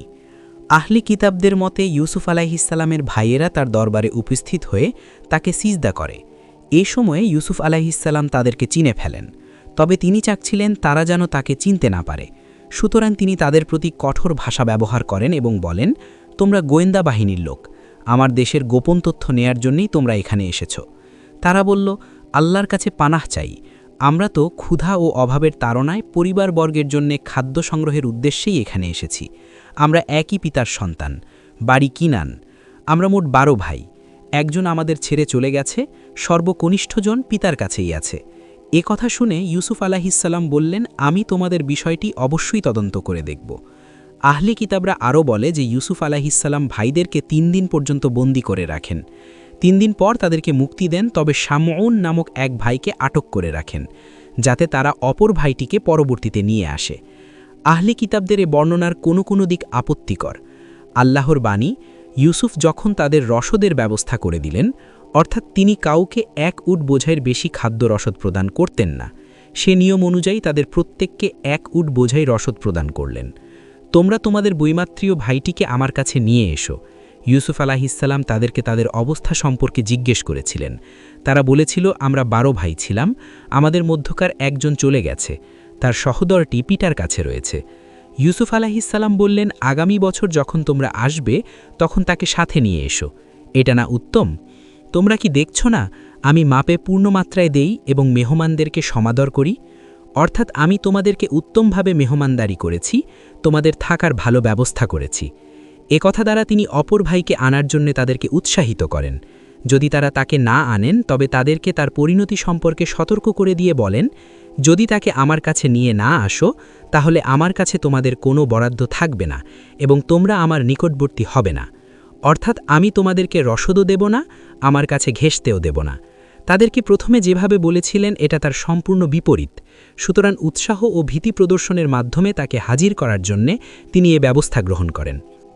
তারা বলল, আমরা তার সম্পর্কে তার পিতাকে সম্মত করার চেষ্টা করব, অর্থাৎ আমাদের সাথে তাকে আনার জন্যে এবং আপনার কাছে হাজির করার জন্যে সম্ভাব্য সর্বাত্মক প্রচেষ্টা চালাব, এবং আমরা তা অবশ্যই করব, অর্থাৎ তাকে আনতে আমরা অবশ্যই সক্ষম হব। তারপর হজরত ইউসুফ আলাইহিসসালাম তাদের প্রদত্ত পণ্যমূল্য এমনভাবে তাদের মালামালের মধ্যে রেখে দেওয়ার জন্য ভৃত্যদেরকে নির্দেশ দেন যাতে তারা তা টের না পায়। যাতে স্বজনদের কাছে প্রত্যাবর্তনের পর তারা বুঝতে পারে যে তা প্রত্যাবর্তন করা হয়েছে, তাহলে তারা পুনরায় আসতে পারে। মূল্য ফেরত দেওয়ার উদ্দেশ্য সম্পর্কে কেউ বলেছেন, হজরত ইউসুফ আলাইহিসসালামের ইচ্ছা ছিল যখন তারা দেশে গিয়ে তা লক্ষ্য করবে তখন তা ফিরিয়ে নিয়ে আসবে। অন্য কেউ বলেছেন হজরত ইউসুফ আলাইহিসসালাম আশঙ্কা করছিলেন যে দ্বিতীয়বার আসার মতো অর্থ হয়তো থাকবে না। কারো মতে ভাইদের নিকট থেকে খাদ্যদ্রব্যের বিনিময় গ্রহণ করা তার কাছে নিন্দনীয় বলে মনে হচ্ছিল। তাদের পণ্যমূল্য কী জিনিস ছিল সে ব্যাপারে মুফাসসিরদের মধ্যে মতভেদ আছে, পরে সে সম্পর্কে আলোচনা আসছে। আহলি কিতাবদের মতে তা ছিল রৌপ্য ভর্তি থলি, এ মতই যথার্থ মনে হয়। তারপর যখন তারা তার নিকট হতে সম্পূর্ণ নিরাশ হল তখন তারা নির্জনে গিয়ে পরামর্শ করতে লাগল। ওদের মধ্যে যে বয়োজ্যেষ্ঠ ছিল সে বলল, তোমরা কি জানো না যে তোমাদের পিতা তোমাদের কাছ থেকে আল্লাহর নামে অঙ্গীকার নিয়েছেন এবং পূর্বেও তোমরা ইউসুফের ব্যাপারে ত্রুটি করেছিলে?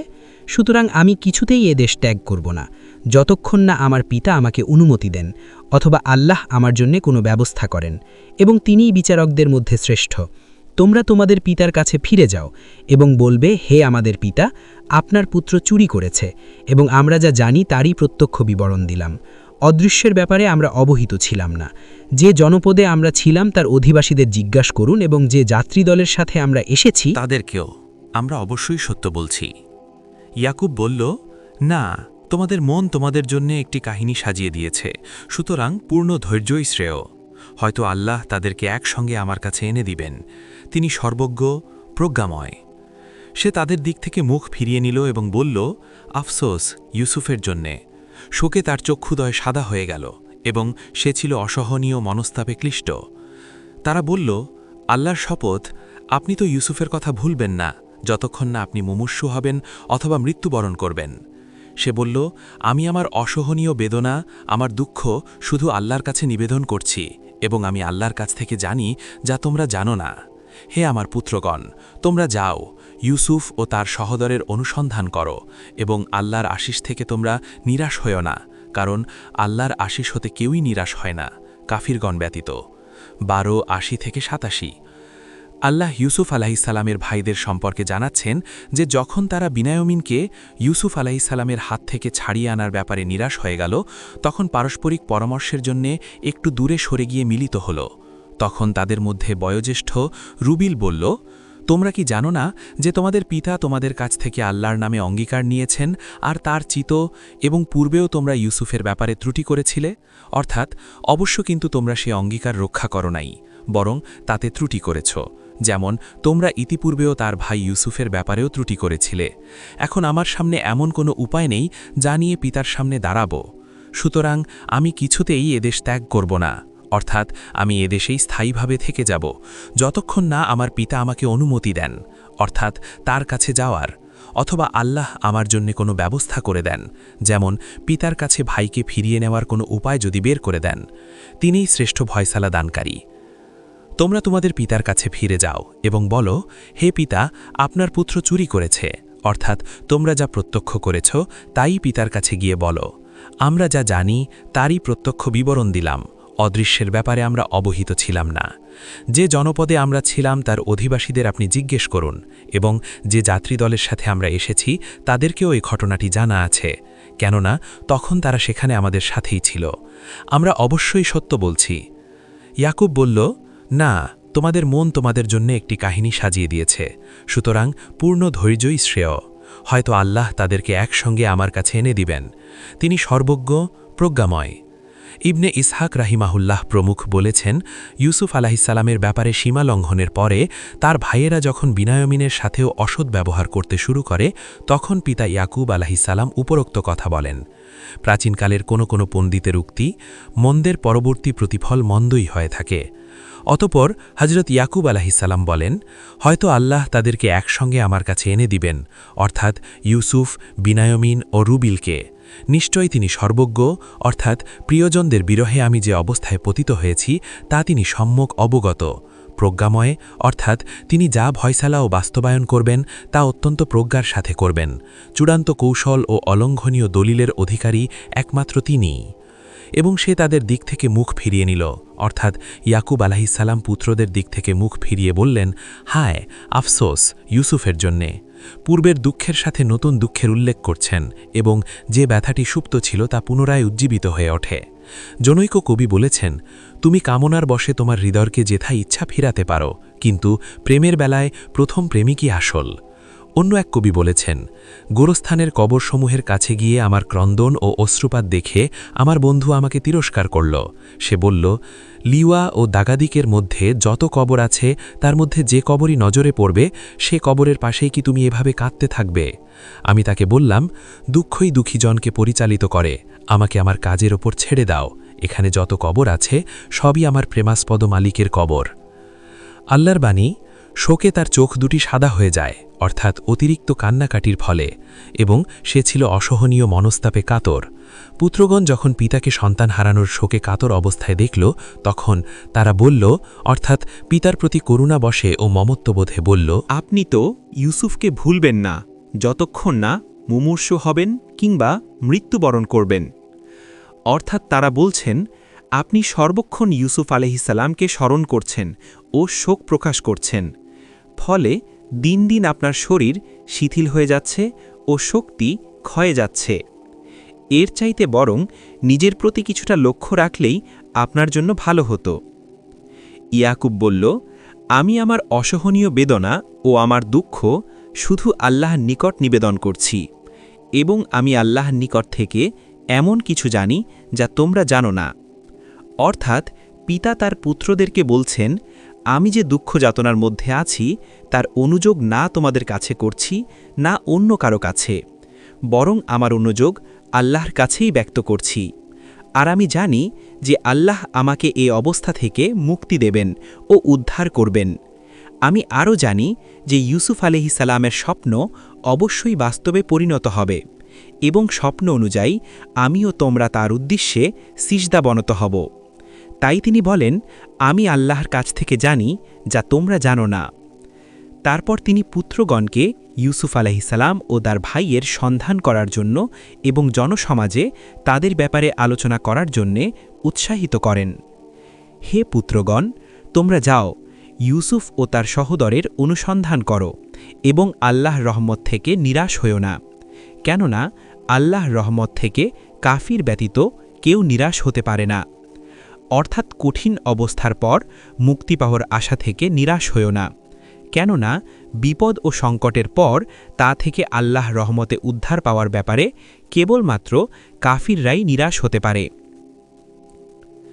যখন তারা তার কাছে উপস্থিত হল, তখন বলল, হে আজিজ, আমরা ও আমাদের পরিবার পরিজন বিপন্ন হয়ে পড়েছি এবং আমরা তুচ্ছ পণ্য নিয়ে এসেছি। আপনি আমাদের রসদ পূর্ণ মাত্রায় দিন এবং আমাদেরকে দান করুন। আল্লাহ দাতাগণকে পুরস্কৃত করে থাকেন। সে বলল, তোমরা কি জানো তোমরা ইউসুফ ও তার সহোদরের প্রতি কিরূপ আচরণ করেছিলে যখন তোমরা অজ্ঞ? ওরা বলল, তাহলে কি তুমি ইউসুফ? সে বলল, আমি ইউসুফ এবং এ আমার সহোদর। আল্লাহ আমাদের প্রতি অনুগ্রহ করেছেন। যে ব্যক্তি মুত্তাকি এবং ধৈর্যশীল, আল্লাহ সেরূপ সৎকর্মপরায়ণদের শ্রমফল নষ্ট করেন না। ওরা বলল, আল্লাহ শপথ, আল্লাহ নিশ্চয়ই তোমাকে আমাদের উপর প্রাধান্য দিয়েছেন এবং আমরা নিশ্চয়ই অপরাধী ছিলাম। সে বলল, আজ তোমাদের বিরুদ্ধে কোনো অভিযোগ নেই। আল্লাহ তোমাদেরকে ক্ষমা করুন এবং তিনি দয়ালুদের মধ্যে শ্রেষ্ঠ দয়ালু। তোমরা আমার এই জামাটি নিয়ে যাও এবং এটি আমার পিতার মুখমণ্ডলের উপর রাখবে, তিনি দৃষ্টিশক্তি ফিরে পাবেন। আর তোমাদের পরিবারবর্গের সবাইকে আমার কাছে নিয়ে এসো। এখানে আল্লাহ ইউসুফ আলাইহিসসালামের ভাইদের পুনরায় ইউসুফ আলাইহিসসালামের কাছে গমন এবং খাদ্যের বরাদ্দ ও অনুদান পাওয়ার আবেদন ও সেই সাথে বিনিয়ামিনকে তাদের কাছে প্রত্যাবর্তন অনুরোধ সম্পর্কে আলোচনা করছেন। যখন তারা ইউসুফের কাছে উপস্থিত হল, তখন বলল, হে আজিজ, আমরা ও আমাদের পরিবার পরিজন বিপন্ন হয়ে পড়েছি এবং আমরা তুচ্ছ পণ্য নিয়ে এসেছি। আপনি আমাদের বরাদ্দ পূর্ণ মাত্রায় দিন এবং আমাদেরকে দান করুন। আল্লাহ দাতাগণকে পুরস্কৃত করে থাকেন। সুদ্দি বলেছেন, এখানে দান বলতে তাদের নগণ্য পণ্যমূল্য গ্রহণ করা বোঝানো হয়েছে। ইবনে জুরাইজ বলেন, এখানে দান করুন বলতে বোঝানো হয়েছে আমাদের ভাইকে আমাদের কাছে ফিরিয়ে দিন। সুফিয়ান ইবনে ওয়াইনা বলেন, আমাদের নবীর জন্যে সাদকা গ্রহণ যে হারাম করা হয়েছে তার দলিল নেয়া হয়েছে এই আয়াত থেকে। ইবনে জারির রাদিয়াল্লাহু এটি বর্ণনা করেছেন।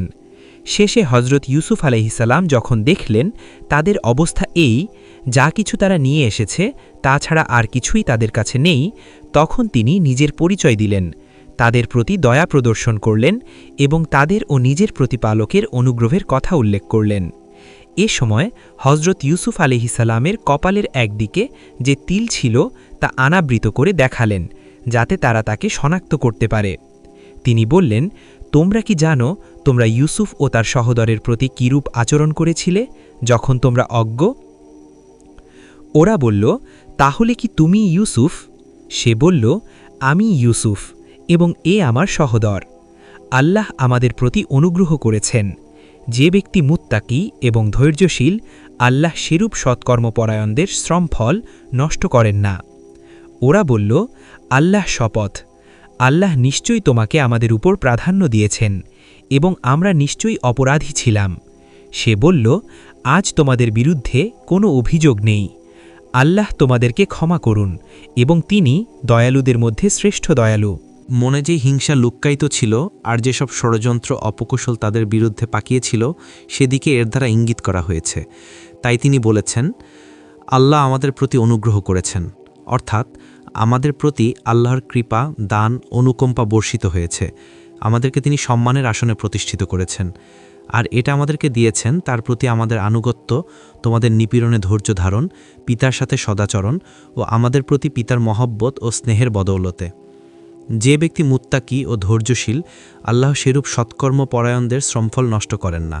তারা বলল, আল্লাহর শপথ, আল্লাহ তোমাকে আমাদের উপর প্রাধান্য দিয়েছেন, অর্থাৎ আল্লাহ তোমাকে মর্যাদা দান করেছেন, অনুগ্রহ করেছেন, যা আমাদের প্রতি করেননি। আমরা নিশ্চয়ই অপরাধী ছিলাম, অর্থাৎ পূর্বে তোমার সাথে যা করেছি তাতে আমরাই অপরাধী ছিলাম, আর এখন তো তোমার সম্মুখেই আমরা আসামির কাঠগড়ায় হাজির। সে বলল, আজ তোমাদের বিরুদ্ধে কোনো অভিযোগ নেই, অর্থাৎ তোমরা যা কিছু করেছ তার কোনো প্রতিশোধ আমি নেব না। এরপর আরও বাড়িয়ে বললেন, আল্লাহ তোমাদেরকে ক্ষমা করুন এবং তিনি দয়ালুদের মধ্যে শ্রেষ্ঠ দয়ালু।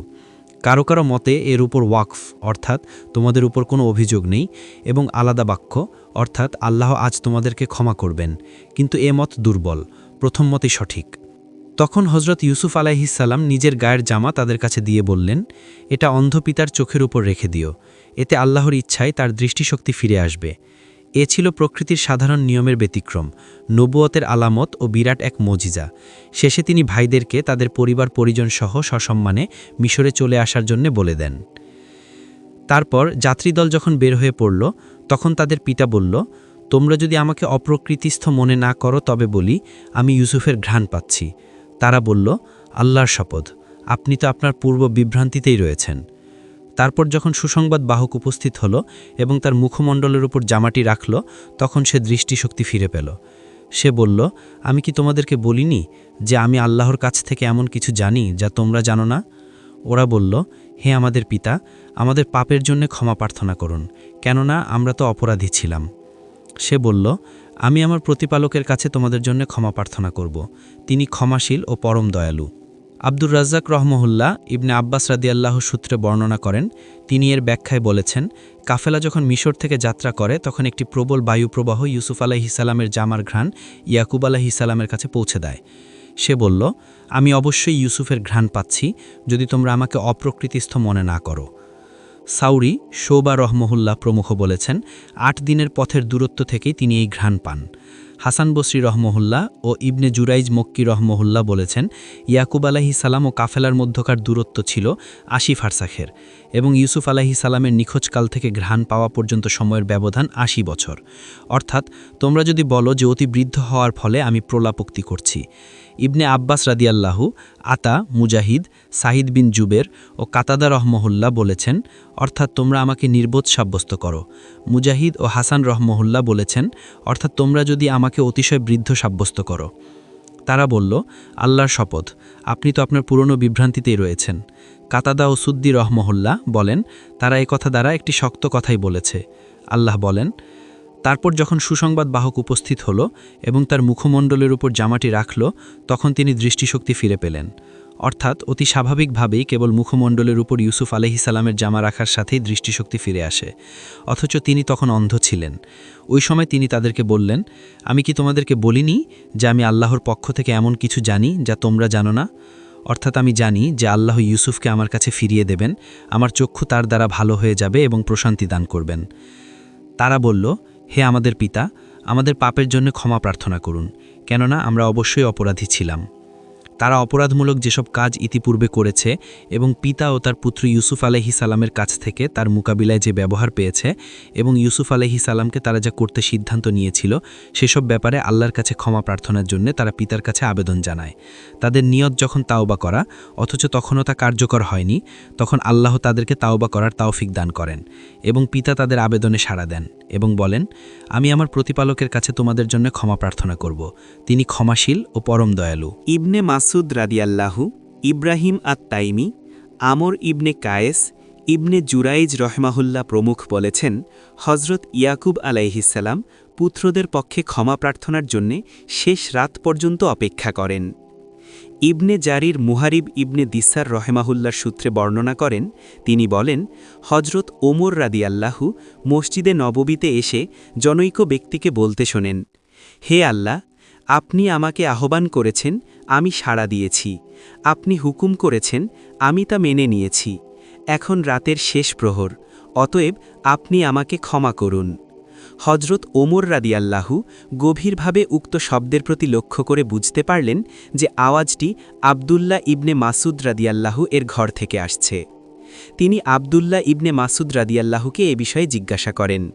আবদুল্লাহ বলেন, হজরত ইয়াকুব আলাইহিসসালাম পুত্রদের পক্ষে ক্ষমা প্রার্থনার জন্যে শেষ রাত পর্যন্ত অপেক্ষা করেন।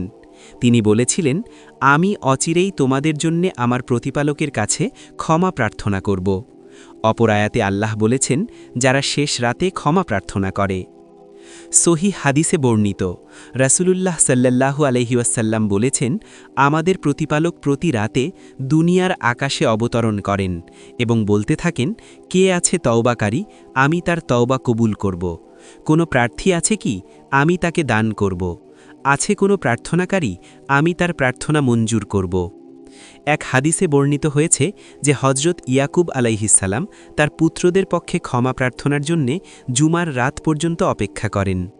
ইবনে জারির ইবনে আব্বাস রাদিয়াল্লাহু সূত্রে বর্ণনা করেন, রাসূলুল্লাহ সাল্লাল্লাহু আলাইহি ওয়াসাল্লাম বলেন, এটি আমার ভাই ইয়াকুব আলাইহিসসালাম তার ছেলেদের উদ্দেশ্যে বলেছিলেন। এর দ্বারা অর্থ, যতক্ষণ না জুমার রাত আসে। উক্ত সনদে এ হাদিসটি খুবই অপরিচিত। হাদিসটি মারফু হওয়ার ব্যাপারেও বিতর্ক রয়েছে, বরং এটা ইবনে আব্বাস রাদিয়াল্লাহু এর মওকুফ হাদিস বা নিজস্ব উক্তি হওয়ারই সম্ভাবনা অধিক। তারপর তারা যখন ইউসুফের নিকট উপস্থিত হল, তখন সে তার পিতামাতাকে আলিঙ্গন করল এবং বলল, আপনারা আল্লাহর ইচ্ছায় নিরাপদে মিশরে প্রবেশ করুন। এবং ইউসুফ তার পিতামাতাকে উচ্চাসনে বসালো এবং তারা সকলে তার সম্মানে সিজদায় লুটিয়ে পড়ল। সে বলল, হে আমার পিতা, এ হচ্ছে আমার পূর্বেকার স্বপ্নের ব্যাখ্যা। আমার প্রতিপালক একে সত্যে পরিণত করেছেন এবং তিনি আমাকে কারাগার থেকে মুক্ত করেন এবং শয়তান আমার ও আমার ভাইদের সম্পর্ক নষ্ট করবার পরও আপনাদেরকে মরু অঞ্চল থেকে এখানে এনে দিয়ে আমার প্রতি অনুগ্রহ করেছেন। আমার প্রতিপালক যা ইচ্ছা তা নিপুণতার সাথে করেন, তিনি তো সর্বজ্ঞ, প্রজ্ঞাময়। হে আমার প্রতিপালক, তুমি আমাকে রাজ্য দান করেছ এবং স্বপ্নের ব্যাখ্যা শিক্ষা দিয়েছ। হে আকাশমণ্ডলী ও পৃথিবীর স্রষ্টা, তুমি ইহলোক ও পরলোকে আমার অভিভাবক। তুমি আমাকে মুসলিম হিসেবে মৃত্যু দাও এবং আমাকে সৎকর্ম পরায়ণদের অন্তর্ভুক্ত করো। 12-99 থেকে 101। এখানে দীর্ঘ বিচ্ছেদের পর প্রিয়জনদের সাথে পুনর্মিলনের অবস্থা বর্ণনা করা হয়েছে। বিচ্ছেদের সময়সীমা সম্পর্কে বিভিন্ন মতবাদ আছে। কারো মতে 80 বছর, কারো মতে 83 বছর। এ দুটি মতের কথা হাসান থেকে বর্ণিত হয়েছে। কাতাদের মতে 35 বছর, কিন্তু মুহাম্মদ ইবেন ইশাকের মতে বিচ্ছেদের কাল মাত্র 18 বছর। আহলি কিতাবদের মতে এই সময়ে ছিল 40 বছর। তবে ঘটনার উপর দৃষ্টিপাত করলে বিচ্ছেদকাল খুব বেশি বলে মনে হয় না, কেননা মহিলাটি যখন ইউসুফকে ছলনা দিয়েছিল তখন অনেকের মতে তিনি মাত্র 17 বছরের যুবক। তিনি আত্মরক্ষা করলেন, ফলে কয়েক বছর জেলখানায় থাকেন। ইকরিমা প্রমুখের মতে জেলখানায় থাকার সময়সীমা 7 বছর। এরপর প্রাচুর্যের 7 বছর অতিক্রান্ত হয়। তারপর মানুষ দুর্ভিক্ষের 7 বছরে পতিত হয়।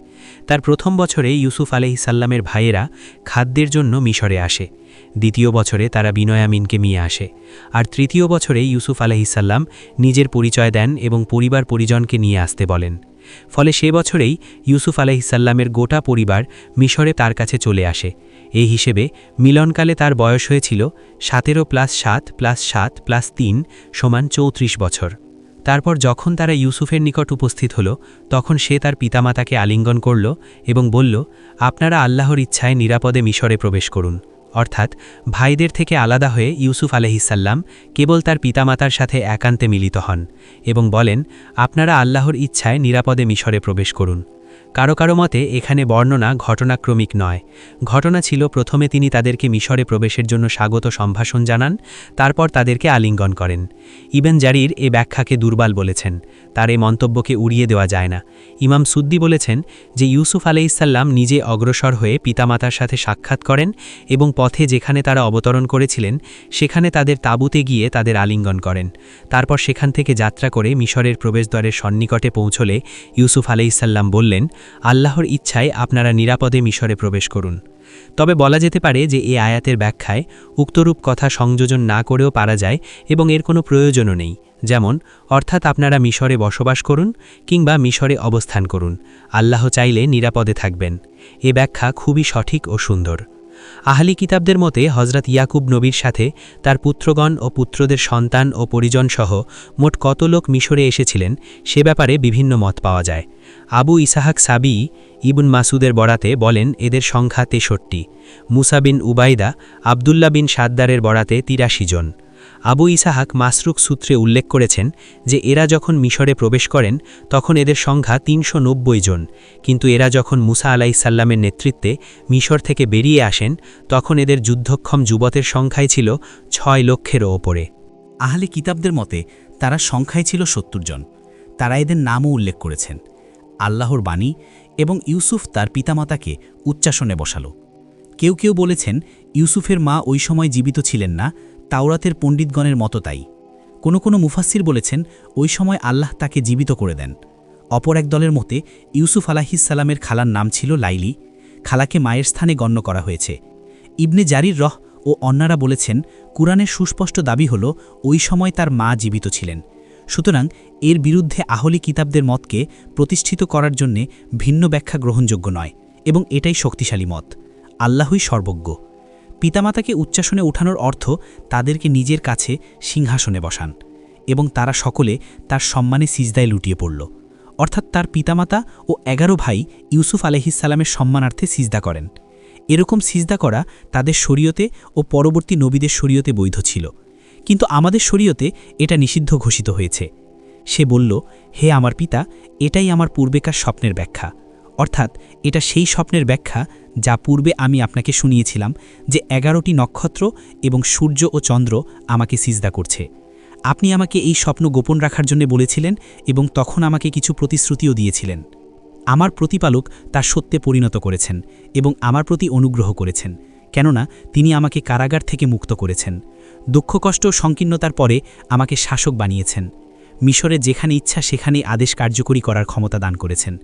আপনাদেরকে মরু অঞ্চল থেকে এখানে এনে দিয়েছেন, অর্থাৎ গ্রাম থেকে তারা ইব্রাহিম খলিলুল্লাহর দেশের আরাবাত নামক এক নিভৃত মরুপল্লীতে বসবাস করতেন। শয়তান আমার ও ভাইদের মাঝে সম্পর্ক নষ্ট করার পর, অর্থাৎ তারা যেসব নির্যাতনমূলক আচরণ করেছিল যার বর্ণনা পূর্বেই দেয়া হয়েছে, তারপর নিশ্চয় আমার প্রতিপালক যা ইচ্ছা করেন তা নিপুণতার সাথেই সম্পন্ন করেন। অর্থাৎ তিনি যখন কোনো কিছু করার ইচ্ছা করেন তখন তা বাস্তবায়নের উপায় বের করেন এবং এমন সহজ সরল পদ্ধতিতে সম্পন্ন করেন যা মানুষের ধরাছোঁয়ার বাইরে, বরং তিনি নিজেই তা নির্ধারণ করেন এবং তার নিজ কুদরতে সূক্ষ্মভাবে সম্পন্ন করেন। তিনিই তো সর্বজ্ঞ, সকল বিষয়ে অবগত, প্রজ্ঞাময়, অর্থাৎ পরিকল্পনা গ্রহণে, পদ্ধতি নির্ধারণে ও বাস্তবায়নে তিনি প্রজ্ঞাশীল। আহলি কিতাবদের মতে হজরত ইউসুফ আলাইহিসসালামের কর্তৃত্বে যত খাদ্যরসদ ছিল তিনি মিশরবাসী ও অন্যদের কাছে সকল প্রকার জিনিসের বিনিময়ে বিক্রি করেন, যেমন স্বর্ণ, রৌপ্য, জমিন, আসবাবপত্র ইত্যাদি। এমনকি তাদের জীবনের বিনিময়েও বিক্রি করেছেন। ফলে তারা সবাই কৃতদাসে পরিণত হয়। এরপর তিনি তাদের ব্যবহারের জন্য তাদের জমিজিরা ছেড়ে দেন এবং তাদেরকে এই শর্তে মুক্তি দেন যে তারা যেসব ফসল ও ফল উৎপন্ন করবে তার 1/5 রাজস্ব দেবে। এটাই পরবর্তীকালে মিশর স্থায়ী প্রথায় পরিণত হয়। সালবিরহ বলেছেন, দুর্ভিক্ষের সময়ে হজরত ইউসুফ আলাইহিসসালাম ক্ষুধার্তদের কথা ভুলতে পারতেন না। দুর্ভিক্ষকালে তিনি কখনো পেট ভরে খেতেন না। প্রত্যহ দুপুরে তিনি মাত্র এক লুকমা খাবার খেতেন। তার দেখা দেখি ওই সময় অন্যান্য দেশের রাজরাজরাও এই নীতি অনুসরণ করেন। আমি বলি, আমিরুল মুমিনিন হজরত ওমর এবং তার আমলে দুর্ভিক্ষের বছরে পেট ভরে আহার করেননি। দুর্ভিক্ষ পরে সচ্ছলতা ফিরে আসা পর্যন্ত তিনি এ নিয়ম পালন করেছেন। ইমাম শাফি রহ বলেছেন, দুর্ভিক্ষ কেটে যাওয়ার পর জনৈক বেদুইন হজরত ওমরকে জানায় যে দুর্ভিক্ষ দূর হয়েছে, আপনি এখন মুক্ত, স্বাধীন। এরপর হজরত ইউসুফ আলাইহিসসালাম যখন দেখলেন যে তার প্রতি আল্লাহর অনুগ্রহ পরিপূর্ণ হয়েছে, তার আশা আকাঙ্ক্ষা পূর্ণ হয়ে গেছে, তখন উপলব্ধি করলেন যে এই পৃথিবীর কোনো স্থায়িত্ব নেই, এর উপরে যা কিছু আছে সবই ধ্বংস হবে, আর পূর্ণতার পরই আসে ক্ষয়ের পালা। তখন তিনি আল্লাহর যথাযোগ্য প্রশংসা করলেন, আল্লাহর অনেক অনুগ্রহ ও করুণার কথা স্বীকার করলেন এবং মুসলিম অবস্থায় মৃত্যু দান করা এবং সৎ লোকদের অন্তর্ভুক্ত রাখার জন্যে দোয়া করেন। তার এই দোয়া ছিল এমন পর্যায়ের যেমন অন্যান্য সময়ে দোয়ার মধ্যে বলা হয়, হে আল্লাহ, আমাদেরকে মুসলিম রূপে জীবিত রাখুন এবং মুসলিম রূপে মৃত্যু দান করুন। অর্থাৎ যখন আপনি আমাদের মৃত্যু দিবেন তখন যেন আমরা মুসলমান থাকি। এমনও বলা যায় যে তিনি এ দোয়া করেছিলেন মৃত্যুসজ্জায় থাকা অবস্থায়, যেমনভাবে রাসূলুল্লাহ সাল্লাল্লাহু আলাইহি ওয়াসাল্লাম তার মৃত্যুসজ্জায় থেকে প্রার্থনা করেছিলেন তার রূহকে ঊর্ধ্ব জগতে উঠিয়ে নিতে এবং নবী রাসূল ও সালিহিনদের অন্তর্ভুক্ত করতে। রাসূলুল্লাহ সাল্লাল্লাহু আলাইহি ওয়াসাল্লাম বলেছিলেন, এ দোয়া 3 বার বলার পর তিনি ইন্তেকাল করেন। এমনও হতে পারেন হজরত ইউসুফ আলাইহিসসালাম শরীর ও দেহের সুস্থ থাকা অবস্থার উপর ইসলামের সাথে মৃত্যু কামনা করেছিলেন, আর এটা আদের শরীয়তে বৈধ ছিল। হজরত ইবনে আব্বাস রাদিয়াল্লাহ থেকে বর্ণিত, অর্থাৎ হজরত ইউসুফ আলাইহিসসালামের পূর্বে কোনো নবী মৃত্যু কামনা করেননি, কিন্তু আমাদের শরীয়তে মৃত্যু কামনা করতে নিষেধ করা হয়েছে। তবে ফিতনা ফাসাদের সময় তা জায়েজ আছে। যেমন ইমাম আহমদ রাহ হজরত মুয়াজের দোয়া সম্বলিত হাদিস বর্ণনা করেছেন, হে আল্লাহ, আপনি যখন কোনো সম্প্রদায়কে পরীক্ষায় ফেলতে চান তখন ওই পরীক্ষায় আমাকে না ফেলেই আপনার কাছে উঠিয়ে নিন। অন্য এক হাদিসে আছে, হে আদম সন্তান, ফিতনায় জড়িয়ে পড়ার চেয়ে মৃত্যুই তোমার জন্যে শ্রেয়। হজরত মরিয়ম আলাইহিসসালাম বলেছিলেন, হায়, আমি যদি এর পূর্বে মরে যেতাম এবং মানুষের স্মৃতি থেকে বিলুপ্ত হয়ে যেতাম। সূরা মরিয়ম 23। হজরত আলী রাদিয়াল্লাহ ইবনে আবি তালিবও মৃত্যু কামনা করেছিলেন যখন রাজনৈতিক অস্থিরতার চরমে উঠে, ফিতনা ফাসাদ মাথাচাড়া দিয়ে উঠে, হত্যা সন্ত্রাস বিস্তার লাভ করে এবং সর্বত্র সমালোচনার চর্চা হতে থাকে।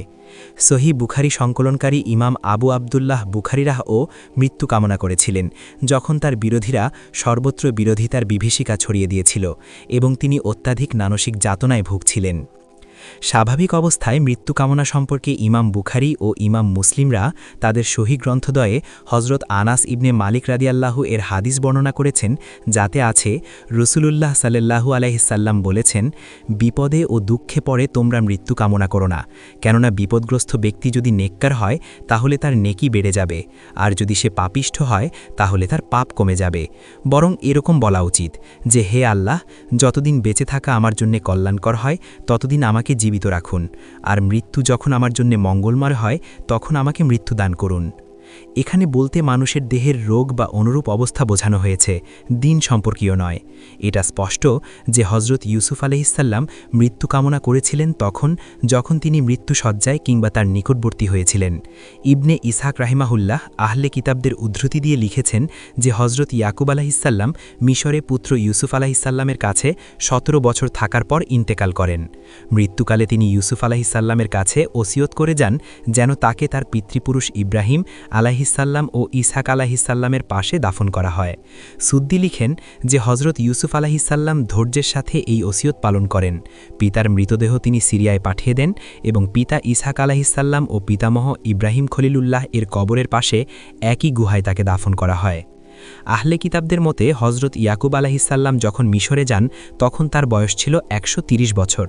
তাদের মতে তিনি মিশরে 17 বছর জীবিত থাকেন। 130 যোগ 17 = 147 বছর। কিন্তু এতৎ সত্ত্বেও তারা হজরত ইয়াকুব আলাইহিসসালামের বয়স লিখেছে মোট 140 বছর। এ কথা তাদের কিতাবে লিখিত আছে। নিঃসন্দেহে এটা তাদের ভুল। এটা হয় লিপিগত ভুল কিংবা তাদের হিসাবের ভুল, অথবা তারা 40-এর উপরের খুচরা সংখ্যাগুলোকে ছেড়ে দিয়েছে। কিন্তু এরকম করা তাদের নীতি নয়, কেননা অনেক স্থানে তারা খুচরা সংখ্যা সহ উল্লেখ করেছে। এখানে কিভাবে এর ব্যতিক্রম করল তা বোধগম্য নয়। আল্লাহ কুরআনে বলেন, তবে কি তোমরা উপস্থিত ছিলে যখন ইয়াকুবের মৃত্যু নিকটবর্তী হয়, যখন সে সন্তানদের বলল, আমার পর তোমরা কার ইবাদত করবে?